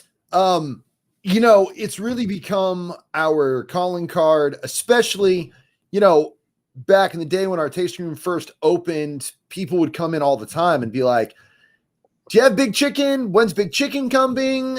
Isn't this the Big Chicken Brewery? We would hear that stuff all the time. And now, we actually make multiple beers that people are really, really excited about. So people ask about those. We make a couple. We make, we got a couple of brands now. I remember the time where that was Big Chicken was when Hen House got hoppy. And outside of Big Chicken, there weren't hardly any hop-driven beers from Hen House when I was a beer buyer. But as a Hen House employee, we've expanded on that. Apparently, people do like the IPA. They sell pretty decently, I guess. If it was up to me, hold on, Bob. Let's get into. Obviously, we're going to do a deep dive into some beer shit, but let's talk about the COVID look, the COVID Bob look. I mean, you got the nice, the bang kind of swooping over, pretty incredible. You got like this Henry Longfellow beard going. Right. This freaking thing is absolutely crazy. I just kind of found it on my face. This was a COVID thing. I have never had so much as a teenage pube stash on my face in my life before. Never even tried it. And it's come through. I spent years telling people that this was genetically impossible because no other male in my line had pulled this off. And shout out to my sweet cousins, older male cousins who I saw take a swing at this, and it did not work. It was not a cool look. Hey, bro, like, look, I just started being able to grow a beard myself. I mean, I looked like Splinter from the Teenage Mutant Ninja Turtles, like I mean, it was just like patches here and there, just really wasn't coming together. But you know what it is I think there is a certain amount of a lack of stress that you need to, one, not twiddle and fuck with your beard, but also just kind of let it be. Yeah. You get to that point where you're like, no one's seen me in weeks. No one's gonna see me in weeks. So we'll farm it out. It doesn't even matter. But it's come. Speaking of farm, what the hell is going on with Colin and this Amish thing he has going on? Is that a new look he has going on? Amish, like fucking Abraham McDonald or something? What the hell is this? Yeah, I've seen Colin. He can pull it off. I've seen Colin rock this look periodically. It's like the super chin strap on steroids kind of a thing. Man, and he has that frothy dark beard, man. And then when he wears his black like bandana, it just looks like all like beard. Yeah, it fades into just one Omni beard all the way. It's just big beard all the way down. Yeah. Oh, fucking Colin, dude. It works though. He can pull it off. I've seen him rock this one a time or two. I'm still learning how to live my life with all this hair on my face. Bro, and let me tell you, I got a suggestion for you. And maybe you're down for this. You need to have Sayer take you down to Oakland, right? Yeah. Find like the dopest black barber shop and just tell him to hook you up. Yeah. Listen. Like, bro, I bet your shit would look so flossy.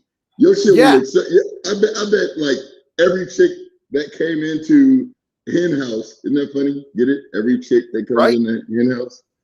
We're here for the man chicks and female chicks will be coming after Bob with this dude. I'm willing to bet Sayer's entire commission check on it. Yeah. I'm really eager to getting this whole thing cleaned up, tightened up. I'm gonna actually, after we're done today, I'm gonna try and make some moves on this thing, some real subtle moves, just to free my mouth a little more.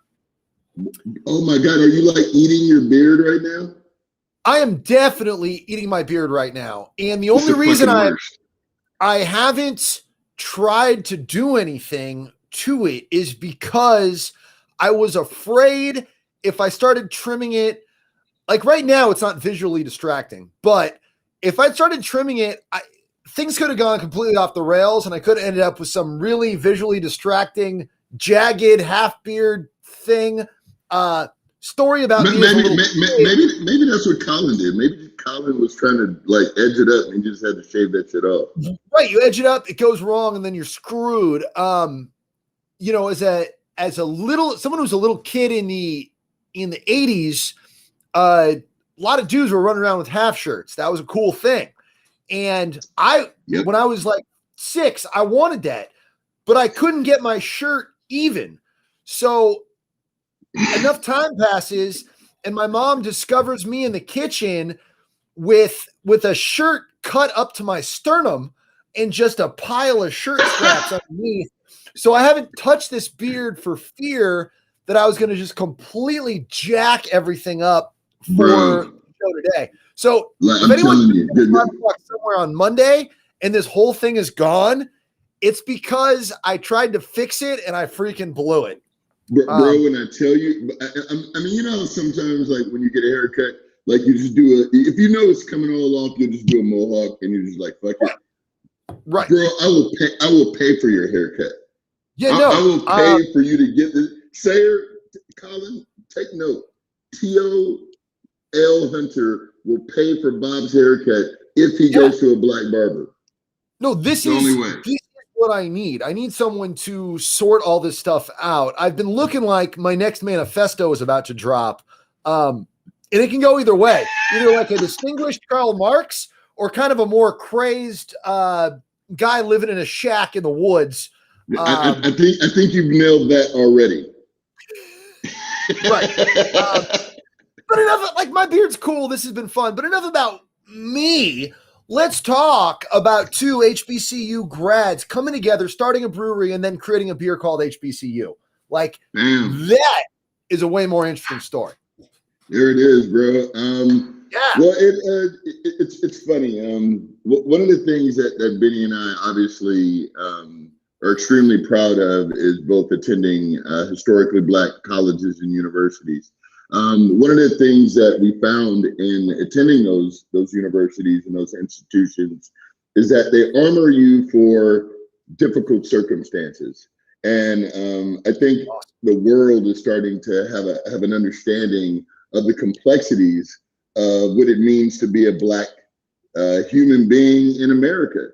I think a lot of people prior to this moment even questioned, like, why do these universities even exist? Why do these institutions even exist? What's the point of it?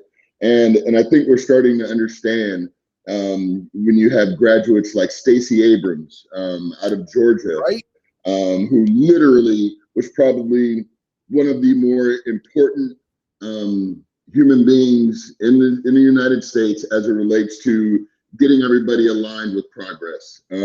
You have our Madam Vice President, Kamala Harris, who attended Howard University, my school of record. But what those institutions did, Bob, is they taught us to not only do what any other university would ask for their student body and their alumni ultimately to do, but they also prepared us to take on these challenges with grace, with honor, with respect, with paying homage to our ancestors and the ones that came before us, excuse me, and to not lose our identity in the process. So we decided to brew a beer in honor of that, HBCU IPA. It's a double dry hopped hazy IPA, and I'll go ahead and crack this open. Hold on. I got to empty one of these glasses. Sure. There we go. So it is a double dry hopped hazy IPA. We brewed with copious amounts of Motueka, Eldorado, and Idaho 7. It is a very fragrant and tropical IPA. Has notes of guava, pineapple, stone fruit, everything that you would anticipate getting in a hazy IPA, without an overt amount of bitterness. I think we'd like to consider this more on the juicy side of things. But one of the things that we also identified, Bob, was ironically, well, not ironically, it's pretty telling now that you really put the pieces together. The majority of people that we've met who have either been significant influencers in craft beer or the owners of craft beer businesses also attended HBCUs. Yes. You have Black Beer Travelers, Brandon Montgomery out of San Diego, who's doing great things. You had the team over in Harlem who opened a beer bar, Harlem Hops. All three of their owners attended HBCUs, Clark, Hampton, and I'm totally misspeaking here, but I'm going to go ahead and say spell Mega, which is a brewery also out of DC, HBCU grads. And we just saw that it was pretty telling that the ones who would have the most audacity to venture into a industry to where they weren't seeing themselves, they weren't really seeing their culture, would also be HBCU attendees. So this is the first out of a series of beers.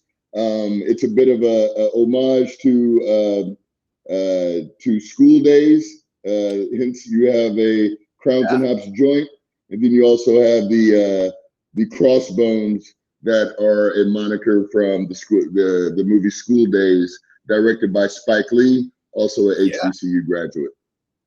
Yeah. That was a lot. No, that is a lot. There's a lot to talk about. Do you have any idea roughly how many HBCUs there are in the U.S.? That's a great question. Because there's some that are accredited and there's some that are considered still institutions of higher learning, but may not fall in the accredited category. But I believe it's approximately 60. Don't quote me there. I feel like I should look that up right now, so I totally don't misspeak. But they're predominantly in the South and on the East Coast, which is where I traveled. I went to Howard University, in Washington, D.C., and it was an incredible experience. There's nothing else to describe it. I mean, I got to see Biggie Smalls perform live at Howard, which most people can't even claim to that. I got to see Mandela speak at our university. I saw the incredible poet Toni Morrison speak, and I also saw a private screening of the movie Friday for the first time in Blackburn Hall. When I tell you, I can't even explain it, Bob. It was really an enriching experience, and I can honestly say that Benny and I both utilize our experiences attending HBCUs as being champions of the craft beer industry and also preservers of our culture and our community, and creating a bridge for both of these communities to coexist. The most significant thing about a bridge, Bob, is a bridge does not need to conform to one of the sides. A bridge just needs to be stable. It needs to be secure so that people can go back and forth, so that people can share information. They can pass gems. They can share things that will enrich the other side. And I think that's one of the reasons why Benny and I felt it was so important to shine a light on historically Black universities and colleges. Huge. That's huge. And huge. Yeah. I mean, crap. I guess I got to purge that one out of my lexicon. Yet another one of the things that jerk has ruined permanently. But no, that is a fascinating puzzle piece for what that experience is like. It's the bridge. That is, man, that's really interesting. The internet is saying 107 HBCUs that are that have 220,000 students making it happen. That's the first thing that popped up on the internet. I don't have time to properly vet and cite sources right now. We'll say that's probably a good number. Well, wait, hold on, Benny. I don't know. Benny might be listening. Benny, can you fact check me? Like, how many HBCUs are there? I mean, like, I know there's some that have gone away, unfortunately. You know, Morris Brown College no longer is. I don't believe no longer is. And if they are, I'm probably gonna get a lot of DMs telling me about it. But that said, you know, enough can be said about also the the opportunity to collaborate. And we were able to, Crowns and Hops and in-house, we were able to collaborate. What a lot of people in the craft beer consumers, our patrons, may not understand is collaboration is slapping your name on a can, to us at least. And it's an opportunity for us to talk about philosophy, to talk about things that are important to us, best practices in terms of how we treat our employees, best practices, obviously, on how we improve on this liquid. I'm sure Shane is definitely an advocate of what it means to be responsible about the liquid. But these are all things that I think make our industry so incredible. I don't know, bro. I've had a vantage point to a lot of industries in my career. The same with Benny. She's worked for advertising companies to promote and market their brands and stuff. We have never really seen an industry like craft beer have the potential of showing motherfuckers how to get this shit right. How to just be good human beings. How to strip away the ego and just be selfless in the moment, and I can't wait to fucking buy people beer again, man. How awesome is it just to buy a stranger a beer, bro? Oh, the best. Yeah. Beer is such a incredible way for people to come together and for people to be brought together.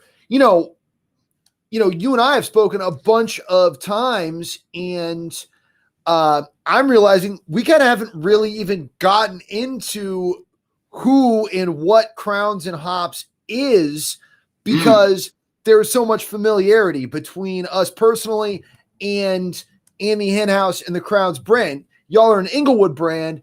We handle your distro up here in the Bay Area, but for folks who are maybe tuning in and learning about Crowns and Hops for the first time, give us the rundown of what you and Benny have created and made happen.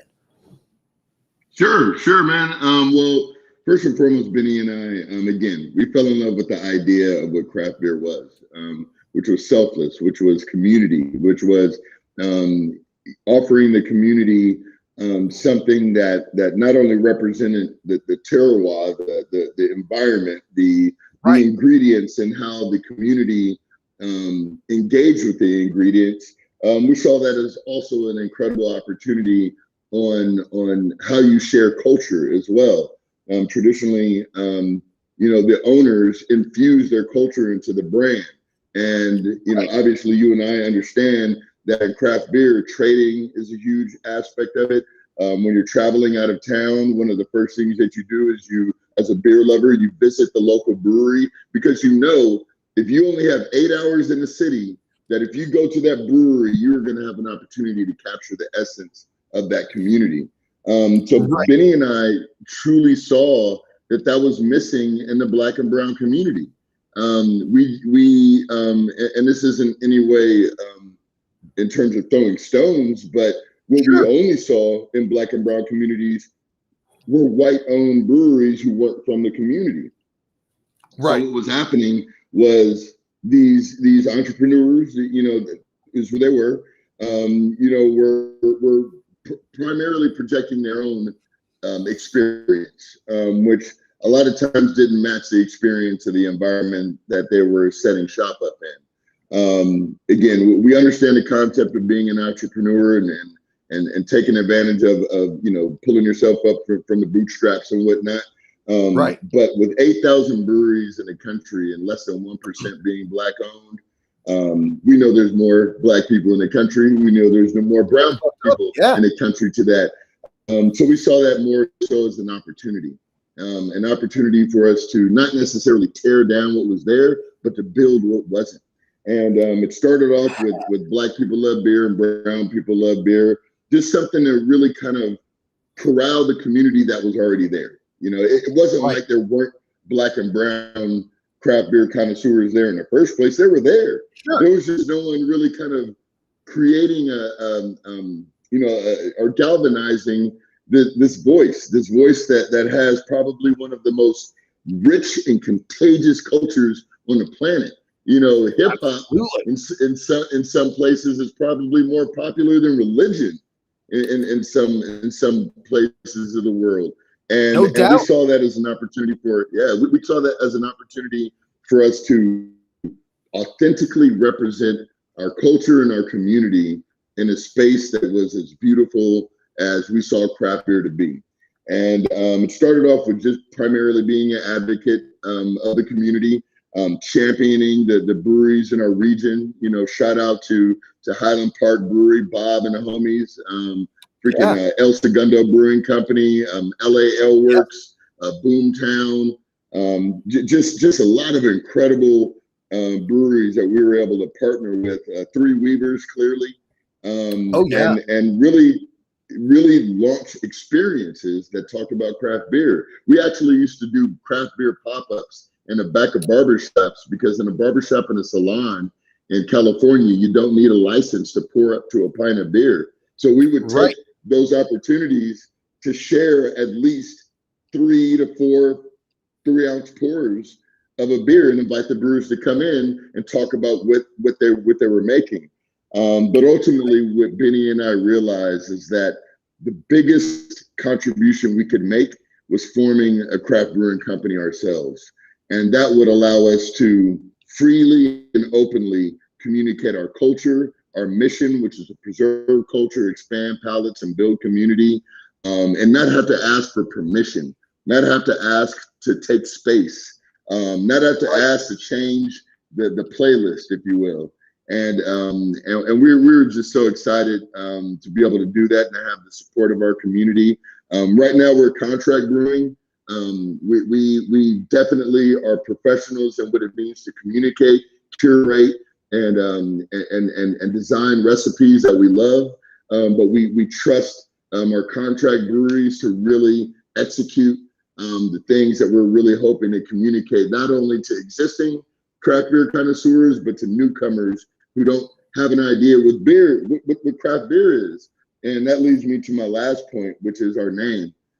Crowns and Hops is the name we chose to remind people that they're deserving of the absolute best. No matter who you are or what you think you deserve, it doesn't matter. This stuff is accessible to you if you seek it out, and or more importantly in craft beer, if you share it. So we wanted to remind people that they don't have to just accept the bottom of the barrel, because the bottom of the barrel is the only thing marketing to you. And we wanted to make sure that people understood that there was better options. And lastly, the word hops, contrary to what a lot of business people would say in this industry, not to add an ingredient or beer in your name. We thought it was really important to never forget that some people don't even know what a hop is. So if you don't even know what a hop is or what the ingredients are to make beer, and we consider hops being the most influential, we got the hops here. Perfect. We felt like that's a phenomenal opportunity to remind the people that are already in the community that there are people that don't know. And that's an opportunity for us to expand and build on the craft beer community in general. So I'm going to shut up and let you talk a little bit and maybe field some questions from our digital audience. Yeah, that is a perfect summary and sum up of things. There's some funny stuff that I've bumped into where a famous British beer person was talking about how a company he worked for did a shift in marketing to accentuate that their beer was created by barley and hops, and some folks in the market said that they thought the beer was better when it was just brewed with chemicals, and they didn't like that they were using hops and barley now. It's super funny. Like if there's no one to explain to you what's in that bottle, what's in that can, you'd never know. You you can't see it floating around in there. It's not like eating stew where you're like, oh, there's a carrot, there's a chunk of beef, there's a piece of celery coming back around. I don't know, bro. There's a couple of breweries leaving all that shit in there, bro. So definitely. And we had a long talk earlier. Our curmudgeons were talking about how you ought to not have so much live sugarful puree amidst live active yeast that your cans are exploding and destroying you. The things that some people have thought in 2020 was a reasonable way to sell beer to folks has been disappointing for us as an industry. But we at Henhouse, the good folks at our mutual friend at Rhinegheist, at Oozlefinch, at Crowns and Hops, who we've been talking to. And Oozlefinch. Yeah, we're all united in the idea that your beer can shouldn't explode in your face and ruin your day. That used to not be a thing to brag about, but in 2020, it's a moment that we have to.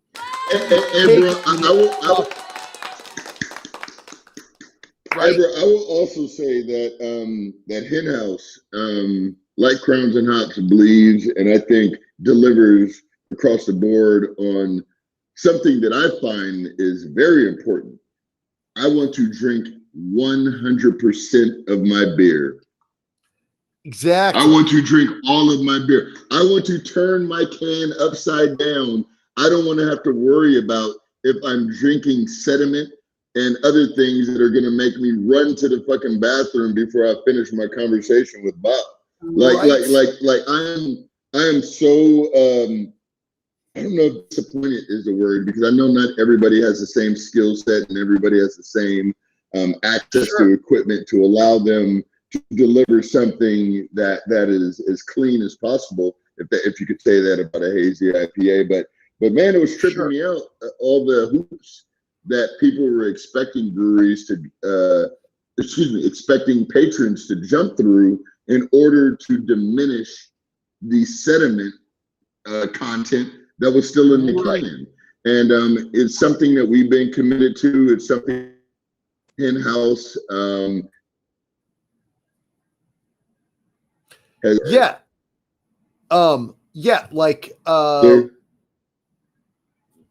Tio's kind of in and out with us. I'm sure he'll click back in here in a second. But yeah, like what he's talking about is like it's not good for us as manufacturers. Ultimately, like that's largely what brewing is we are manufacturing a product.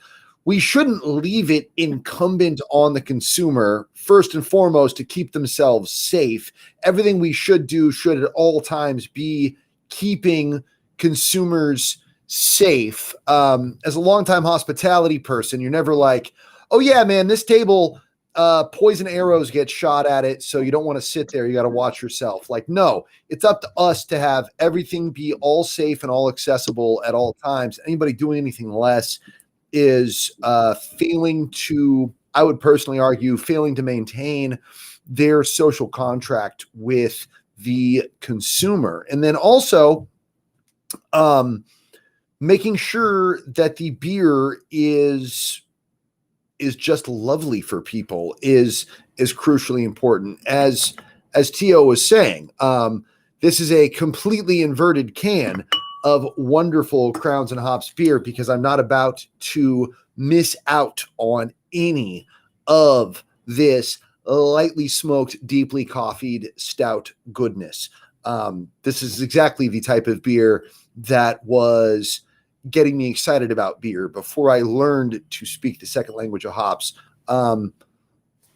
Fantastic beer produced by producers who are excited and focused on what the end user experience is going to be, and that their end user is part of their community and is someone to not be viewed as a like callously as a source of income, but your neighbor. Everything that you're brewing should be something you would want to share with your neighbor, with your friend, with your mom, with your brother, with everybody. You don't want to be throwing out crapola to folks. And I think that's happening less than it ever has in the craft brewing industry. We're looking at getting that percentage down even smaller. This Urban Queen is fantastic. Thank you, sir. All right. This should be better. Here we go.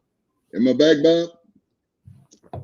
Yeah, we got you. I was talking about how absolutely wonderful this Urban Queen is. And look, it's I heard everything you said, and I think that should be the responsibility of our communities to deliver upon the the promise of just giving people, the quality that I think our industry with regards to being craft is expecting. Yeah. What else are you guys? Not sketchy. And what else are you guys doing at Hen House? I mean, I know you guys, one, shout out to Josh, your designer, who I think that dude is cranking out some of the most creative and interesting craft beer labels I think we've seen in the game. Look at that shit, dude. Big fan of Cluck The Rona. Cluck The Rona, dude. I mean, we've got some. I think one of my favorite. I was going to say, we got some super wild stuff coming up with our upcoming lager line that like no one has seen yet. And it's just going to be yet another demonstration of how versatile Josh can be while keeping his designs interesting and compelling AF. One of my favorite designs that he does, or that he did, was the one that was like what was that TV show on HBO? It was like a True Detective, I think it was. And yes, Time is a Flat Circle. Oh my God, bro. That's like one of my most favorite designs that he did, because he just completely leveraged that beautiful artwork and incorporated the world famous Hen House chicken and created something that I think just looked incredible. I mean, he murdered that design, dude. He's incredible. Yeah. Josh never ceases to amaze me. Like, wait till y'all see what he's doing with our new set of lagers that's coming. I have been just absolutely blown away with what he does. And for folks watching along at home, the closer you work with Josh as an employee, actually the more amazing and mystifying he gets. It's the opposite of being the magician's assistant and seeing you're like, oh yeah, it's a bunch of like, translucent fishing line and like there's like a false door over here. No, actually, the closer you work with Josh, the more you're like, wait, is it actually magic? Like, is this dude a wizard? I don't even know. Josh. All right, so if you don't mind me turning a page on it, because I know you, Bob. I mean, you have definitely been putting it down in terms of your contribution at Hen House. I'm curious to get your thoughts on a few things. I know I have my own, but for the craft beer, let's get into some craft beer geeky shit. Let's talk about hops for a moment, because I think there have been a couple of really incredible strides with regards to hops are concerned. I think one of the biggest would be the S hops in Sabro and Strata. Those, I mean, you're starting to see those hops pop up in fucking everything. We just got through producing Miles to Italy, which is our Italian stout. That'll be, excuse me. Yeah, there's that 8% kicking in. Thank you, Hen House. That's our Italian Pilsner. That is our Beet Messenger base recipe, but we dry hopped it with Strata. What are some hops that you guys are really feeling right now? Like where are you at on the new hop category for 2021? Right. Well, a hop for us that is really important to us as a brewery that isn't brand spanking new, but you don't see it popping up all over the place, is Belma. I was talking a lot about Belma on 5 o'clock somewhere yesterday, and that hop is not the new, but it's grown in small enough quantities that to tons and tons of beer drinkers, even beer drinkers here locally in Northern California, are not deeply familiar with Belma, but Belma has always been something that we are sounds like an old black auntie. Yeah, right? Oh, yeah. Where Belma at? Oh, my God. Belma? Right on Belma would be so much such shit. And because we like Belma because it throws a lot of strawberry aroma, and strawberry aroma isn't of itself actually sweet, but most of us humans experience Belma we experience strawberry in the context of lots of other sweet things. So when you smell something that smells like strawberry, your brain is going to kind of sneak in, oh, it's strawberry. This must be sweet. Tell them to think about some sweet aromas as well. So Belma will always be one for us. I mean, like, Sweet Auntie Belma just sounds awesome. Like, that's a beer I would like. Hey, Colin, let's put that recipe sheet together, bro. Sweet Auntie Belma. Like, maybe we can like with some I don't know, something that would get maybe like a Belma and Citra kind of element where we get those juicy elements of the Citra, but then that strawberry element. That's it. And I think that's probably one of the more interesting attributes of hops that I've seen. Like we played with Rhinegheist a little bit, which is a German hop that gives some berry notes, a little bit more herbal than berry, but also some berry notes. But that's interesting. I think also what we've been exploring recently are really kind of going back and looking at some of these hops that a lot of people have kind of written off. We're about to do a pale ale that has Strata, Idaho 7, and Comet. And Comet right now is beautiful. That combination of almost like old world and new world. I think we're hoping to bring together in our first pale ale, which will be dropping next month. We have an incredible beer that we're dropping for. We have an incredible set of beers that we're dropping for Women's History Month. Shout out to all the incredible women in the craft beer industry. We got you. Huge. But between like Comet and also Amarillo, which has somehow like kind of fallen off for a lot of teams. It's fucking incredible. It's a beautiful. It got big for a reason, and I think in introducing craft beer to communities who may not have been familiar with it from a decade ago, it's an incredible opportunity to kind of go back to some of these recipes that I fell in love with, that I introduced Benny to during that initial exploration. It's a great opportunity to go back and really explore some of, like, what's your favorite old school hop?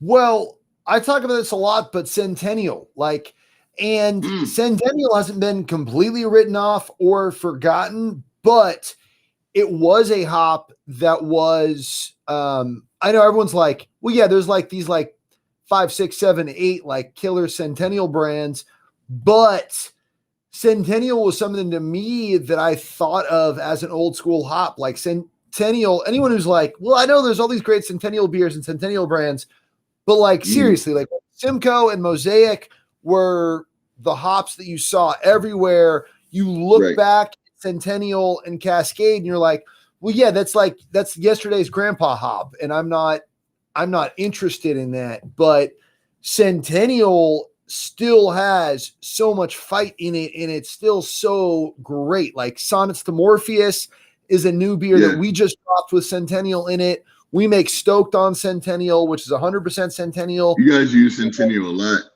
We use it a lot, and I have really seen this big, beautiful, like lemon poppy seed thing that Centennial can deliver. But I had completely written that hop off. Like that hop in I had completely, there's that Urban Queen kicking in. I had completely written off the Centennial hop all together. And even when Henhouse was brewing Chemtrails for the first time, which features Centennial, I was like, it's got all these great irrelevant hops that are cool now because we made them work, but they're not actually that exciting. And now I'm like, yo, Centennial, you've been fantastic, but you still aren't like that sexy, that prominent. Idaho Gem is something brand new that we just used Idaho Gem with our friends at 4 sounds Point. like some beef jerky, dude. Yeah, right. But Idaho 7, really exciting. Zappa, which is in Big Chicken this year. This is some of that new hop, cutting edge kind of hop varietal. But really, like, it's about the hops we're using like 10 years from now. Like, who's excited about a hop that can like taste like cotton candy? Maybe someone's gonna have a hop that tastes like beef jerky. We're gonna do all kinds of cool. You know what's crazy is not my favorite profile of, I mean, cause you know, if we're gonna dig into this shit and we're gonna talk about shit that we love and shit, like the bubblegum thing is not my favorite. Right. For hop. Yeah. Like I get it, but when I'm drinking my beer, I can definitely dig the attributes that play well with citrus and tropical notes, even some herbal notes, as it relates to saisons. You know, obviously your hoppier beers, but bubblegum has never really been my favorite, attribute, which I think a lot of people don't mind. Some of the New Zealand hops were doing that this year, but man, got Rawaka, freaking Nelson, you know, all those hops were banging out of 2020. What region do you think would be the biggest as it relates to the hop for 2021? Ooh, well, I would like to believe that the region for the hop for 2021 is that region that's within 50 miles of your brewery. Like, that's so super what's up. That is so super what's making the beer more for you and for your people, because you are all up in that area, whether you are in like the local part of North Dakota to like the swampiest swamp zone in South Florida, like wherever. You know what's crazy? I remember I had some of those early like New Mexico beers that was doing a lot of those New Mexican hops, and I remember initially I was like, oh my God! I mean, they were so dank. I mean, they were like fucking weed. I mean, it was like you were drinking weed beer. That's how dank they were. But then all of a sudden they started just kind of, I think people started really understanding how to balance and manipulate those hops, you know. So I think that's a really great point. I think it's also something that we're focused on doing, you know, from a racial equity standpoint, which is shine a light back on Black farmers, and really encouraging more farmers to start to take on some of this hop development and this hop experimentation, because, you know, I think to your point, there's an opportunity for us to truly find out what is going to be resilient in some of these regions, and what climates are going to produce some different lupulin kind of components that maybe we have never seen before because of the technique of the cultivator. So at Crowns and Hops, we're really excited to explore that as well. Not just the racial equity of craft beer, but the racial equity surrounding the craft beer industry, which is a huge initiative of ours with the 8 Trill Pills initiative. Yeah. And do you want to talk a little about the 8 Trills Pills? There's an Urban Queen again. That actually is on purpose. The 8 Trill Pills and Urban and those are the big tongue twisters that we have, which is pretty awesome. But in short, the 8 Trill Pills initiative was an initiative that we created. It was inspired by the Kellogg Foundation's business case for racial equity. Even though Benny and I have always been focused on diversity and inclusion, it was one of the first times we were presented with ideas that took that concept of diversity and inclusion and built a framework around it that truly was a recipe for, or rather a strategy for economic growth for our entire country. So, you know, before, I think a lot of people looked at diversity and inclusion as a zero-sum game, or that someone has to lose in order for Black people and brown people to win. But if you look at the concepts that are really in racial equity, it really is the expansion and the expanding of industries. So a simple way of putting that is, when someone in my Black community discovers craft beer for the first time through me, the reality is they're going to fall in love with the craft, not just Crowns and Hops. So when they go to the store, they're gonna probably get a Crowns and Hops, but they're also going to get a Three Weavers. They're also going to get a Firestone Walker. They're also going to get a Hen House, and that's good for the entire industry. So the more that people see themselves, see their culture, and see their community in something that they've never seen it before, the better it is, not only for them, but for the industry itself. And that's what 8 Trill Pills is all about. It's a resource. So the 8trillpills.org is a resource to help people connect and understand the concept. The 8 Trill Pills beer is a beer we brew in 3 different countries: Germany, the UK, and here in the United States, in Columbus, Ohio, and here in Inglewood. 100% of those proceeds go to organizations focused on racial equity. And then we have the 8 Trill Pills grant, which we're building again to help other Black-owned breweries not only exist and survive, but to flourish. Because again, like I mentioned at the top of this conversation, out of 8,000 breweries in the country, less than 1% are Black-owned, and that's not just a random statistic. It is a factor, or rather a showcasing of what systemic racism is capable of. So at the end of the day, the more Black-owned breweries, the less and the dismantling, or the more dismantling of racism, systemic racism, that'll be. Right. And you know, that's the continuing work. That is something that I look forward to seeing in the brewing industry. That's even more exciting and compelling than some killer new hop varietal.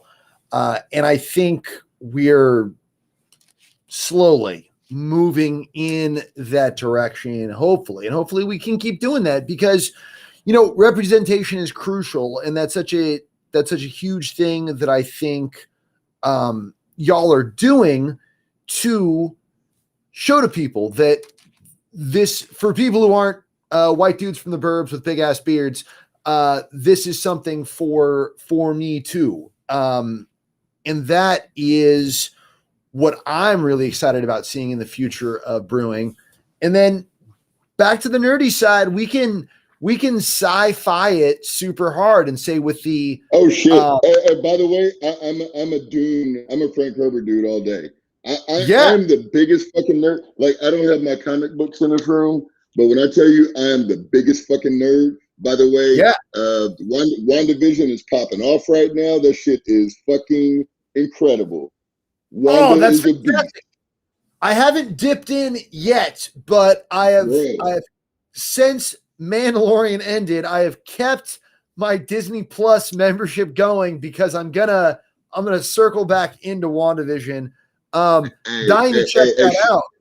Shout out to all the beer geeks, all the Black beer geeks in the world. And I tell you, those are the lines and arteries of similarity and that exist no matter what, and they make us what I believe to be just the best champions of what it means to be better, you know. And that's all Benny and I are about, man. We're about unfolding, we're about progress, and just really trying to create spaces, whether it be digital or in person, for everybody to connect and just be their authentic selves, man.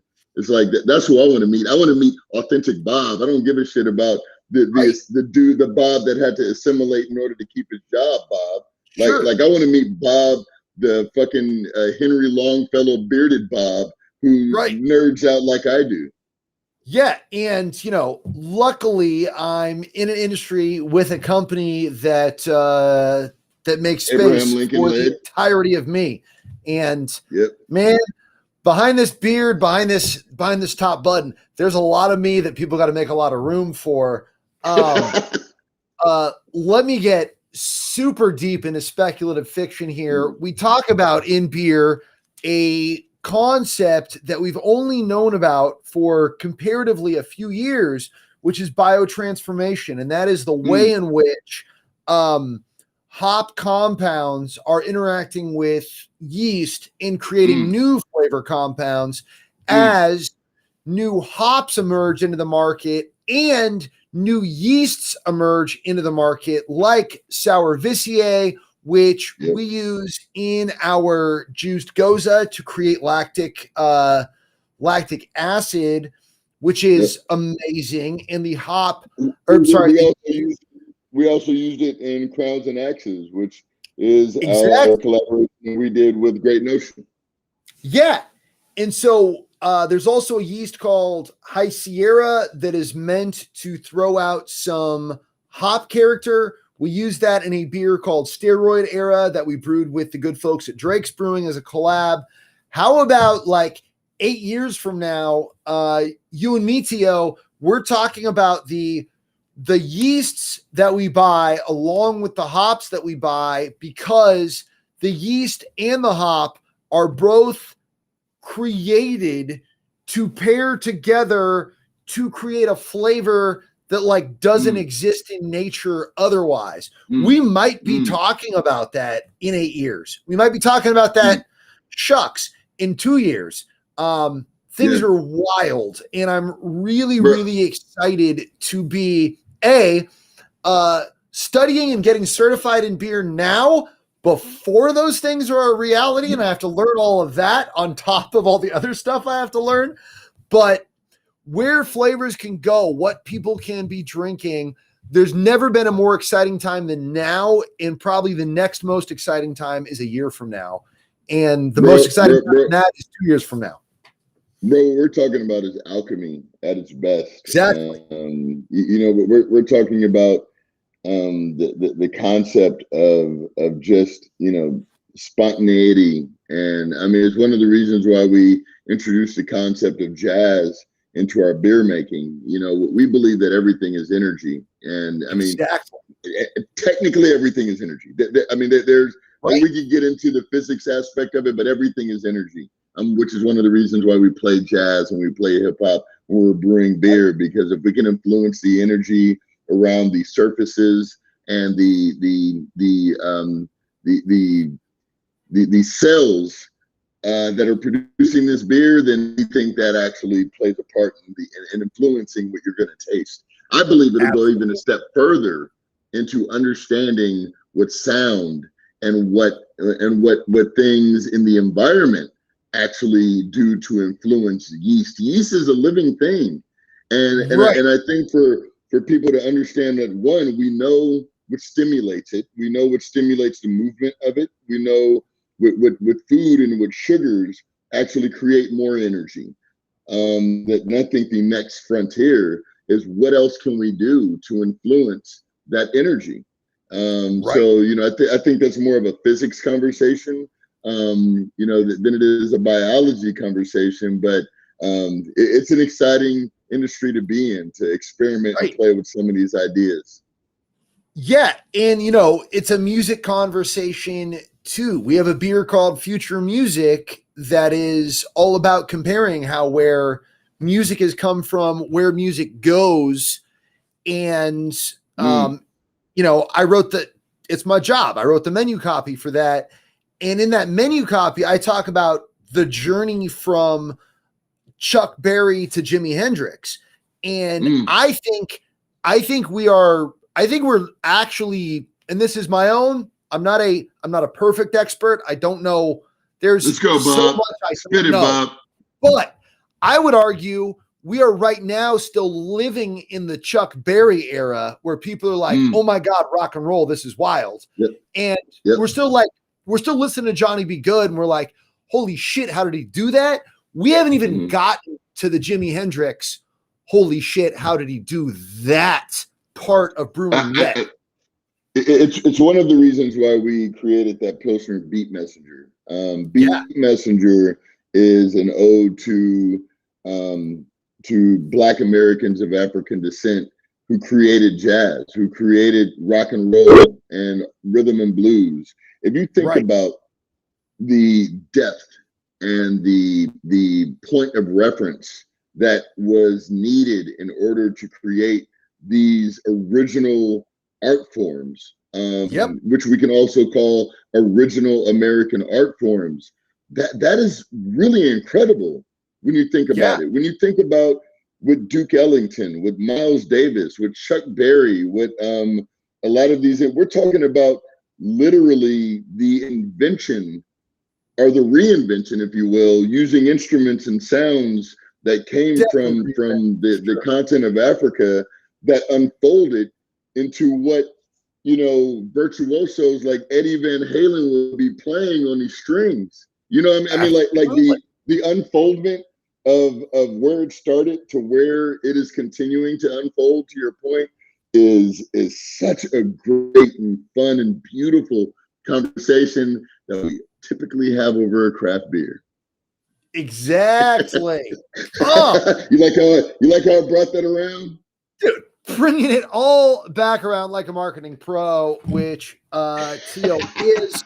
I mean, that's a brand builder talking right there, folks. Hey man, I mean, but you know, it's more than a brand. It's about a connection. It's about our responsibility to maintaining and continuing that connection. And I think that's what makes our company special. Hen House, I mean, you guys have been phenomenal. I'm not sure many people understand how much work you do in the community, in addition to just giving it great beer. But again, shout out to Colin, Shane, Bob, Fridge, Sayer, you know, McLean, you know, Sarah, the whole crew, man. You guys are incredible. Yeah, production, logistics. Yeah, man. We've done it. I've made it all the way to the end of 5 o'clock everywhere. Look at me, maintaining virtual eye contact, not slurring my words. Wait. Let's give it to him one more time, Bob. Let's do it. I screwed it up. There we go. Let's just connect. One good time, let them know that, man, I love you, bro.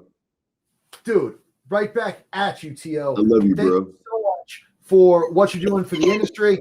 Thank you so much for properly smoking and coffeeifying your stout, which to me, deep in my heart, like I love Hen House Oyster Stout, but any stout without a little bit of smoke and a little bit of coffee, to me, will always be lacking a little bit of smoke and a little bit of coffee at the very least. Shout out to Red Bay Coffee out of Oakland. Yes. Whole Foods, Alkali Rye, Blackbeards. Yes. That beer is available now.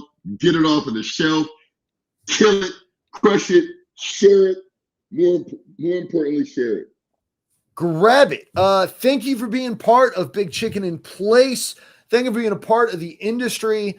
Thank you for spending some time with me. Thank you for taking a chance on a cute little Saison brewery behind a bunch of auto dealerships as part of your Northern California adventure all those years ago. And look, I will let you get to Colin, Abraham, Lincoln, McDonald, and Sayer, the light-skinnedest black dude in all of the Bay Area. Bob, I love you, dude. Have a good one. Dude, love you too. Happy Big Chicken. Happy Big Chicken. Give Benny a big ass hug for us. And we'll be doing this again real soon. Look for my 5 o'clock somewhere beg and plead popping up in your inbox real soon. We'll do this again. Cheers. All right.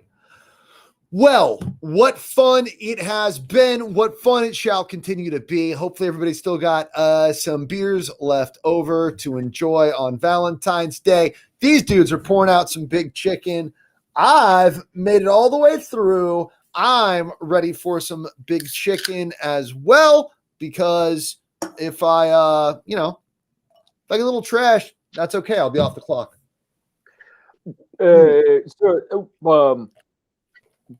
First, huge shout out to the folks at Crowns. They're just phenomenal. Tio and Benny are super, super inspiring. Like, I hope anybody who's watched this far through got the theme that we invited people who are inspiring us in different ways to be on this broadcast. And the work that the folks at Crowns are doing, not only starting a brewery, getting a brewery off the ground, but at the same time, fundraising for businesses that are even earlier in the business planning process than them through 8 Trills. The educational work that they're doing around justice, equity, diversity, inclusion in the beer industry, really, really just inspiring folks. Tio is also just a big G good time. Like, that dude is rad. Yeah, more fun than I foaming your one beer. thing I think one lesson that anybody who's an entrepreneur of any sort, whether it's the beer industry, music, or whatever, and it's something that I'd like to think we do too, but the commitment to lift as you climb, and the commitment to network sideways, right? The person who's going to make the best, most complementary partner for you is the person who's solving the same problems as you. And I think what Crowns has demonstrated is, they are partnered right now with Whole Foods and Vans. Yeah. Like 2 massive, massive companies with incredible reach. And they're not the ones who initiated those relationships. By reaching sideways and lifting while they climb, working with people who are parallel to them and people who are smaller with them, they created something that the people with literally the most reach and the most resources in the capitalist world want. And then they're going to come knock on your door. Whereas if you're constantly being like, oh, you guys should mess with us, they're never going to answer you. It's just, it's like something that I knew, but it's so cool to see it happen so quickly. And I know they would not say it happened quickly. I remember they were dope and dank years ago trying to get this off the ground. But, if you take the time from that first BPLB that I think was brewed at Eagle Rock Brewing Company to now, it has not been that long. And they're, got a project out in every Whole Foods, I think in the state. And they've got a project coming with one of the biggest sneaker companies in the world. And so, and I think you see why that brand is so magnetic in the way that Tio's able to talk and bring folks into his vision. But I also think just the adding on, the yes and with every single opportunity that comes. Like, I'm gonna fight now. We're gonna make my sweet Aunt Belma strawberry milkshake IPA with Oozlefinch and Crowns and hops, strawberry quick, some Belma hops, and it's happening. My sweet Aunt Belma. Yo. Shout out to Anya Reek. She'll be thrilled. She's trying to get us to make a milkshake IPA since before she worked here. Yes. There's that New Yorker article that I point to all the time where they're profiling Dogfish Head like 10 or 15 years into Dogfish Head, and they call them an overnight success. Every single time somebody uses the term overnight success, it is because the person who is the overnight success has been grinding for a decade.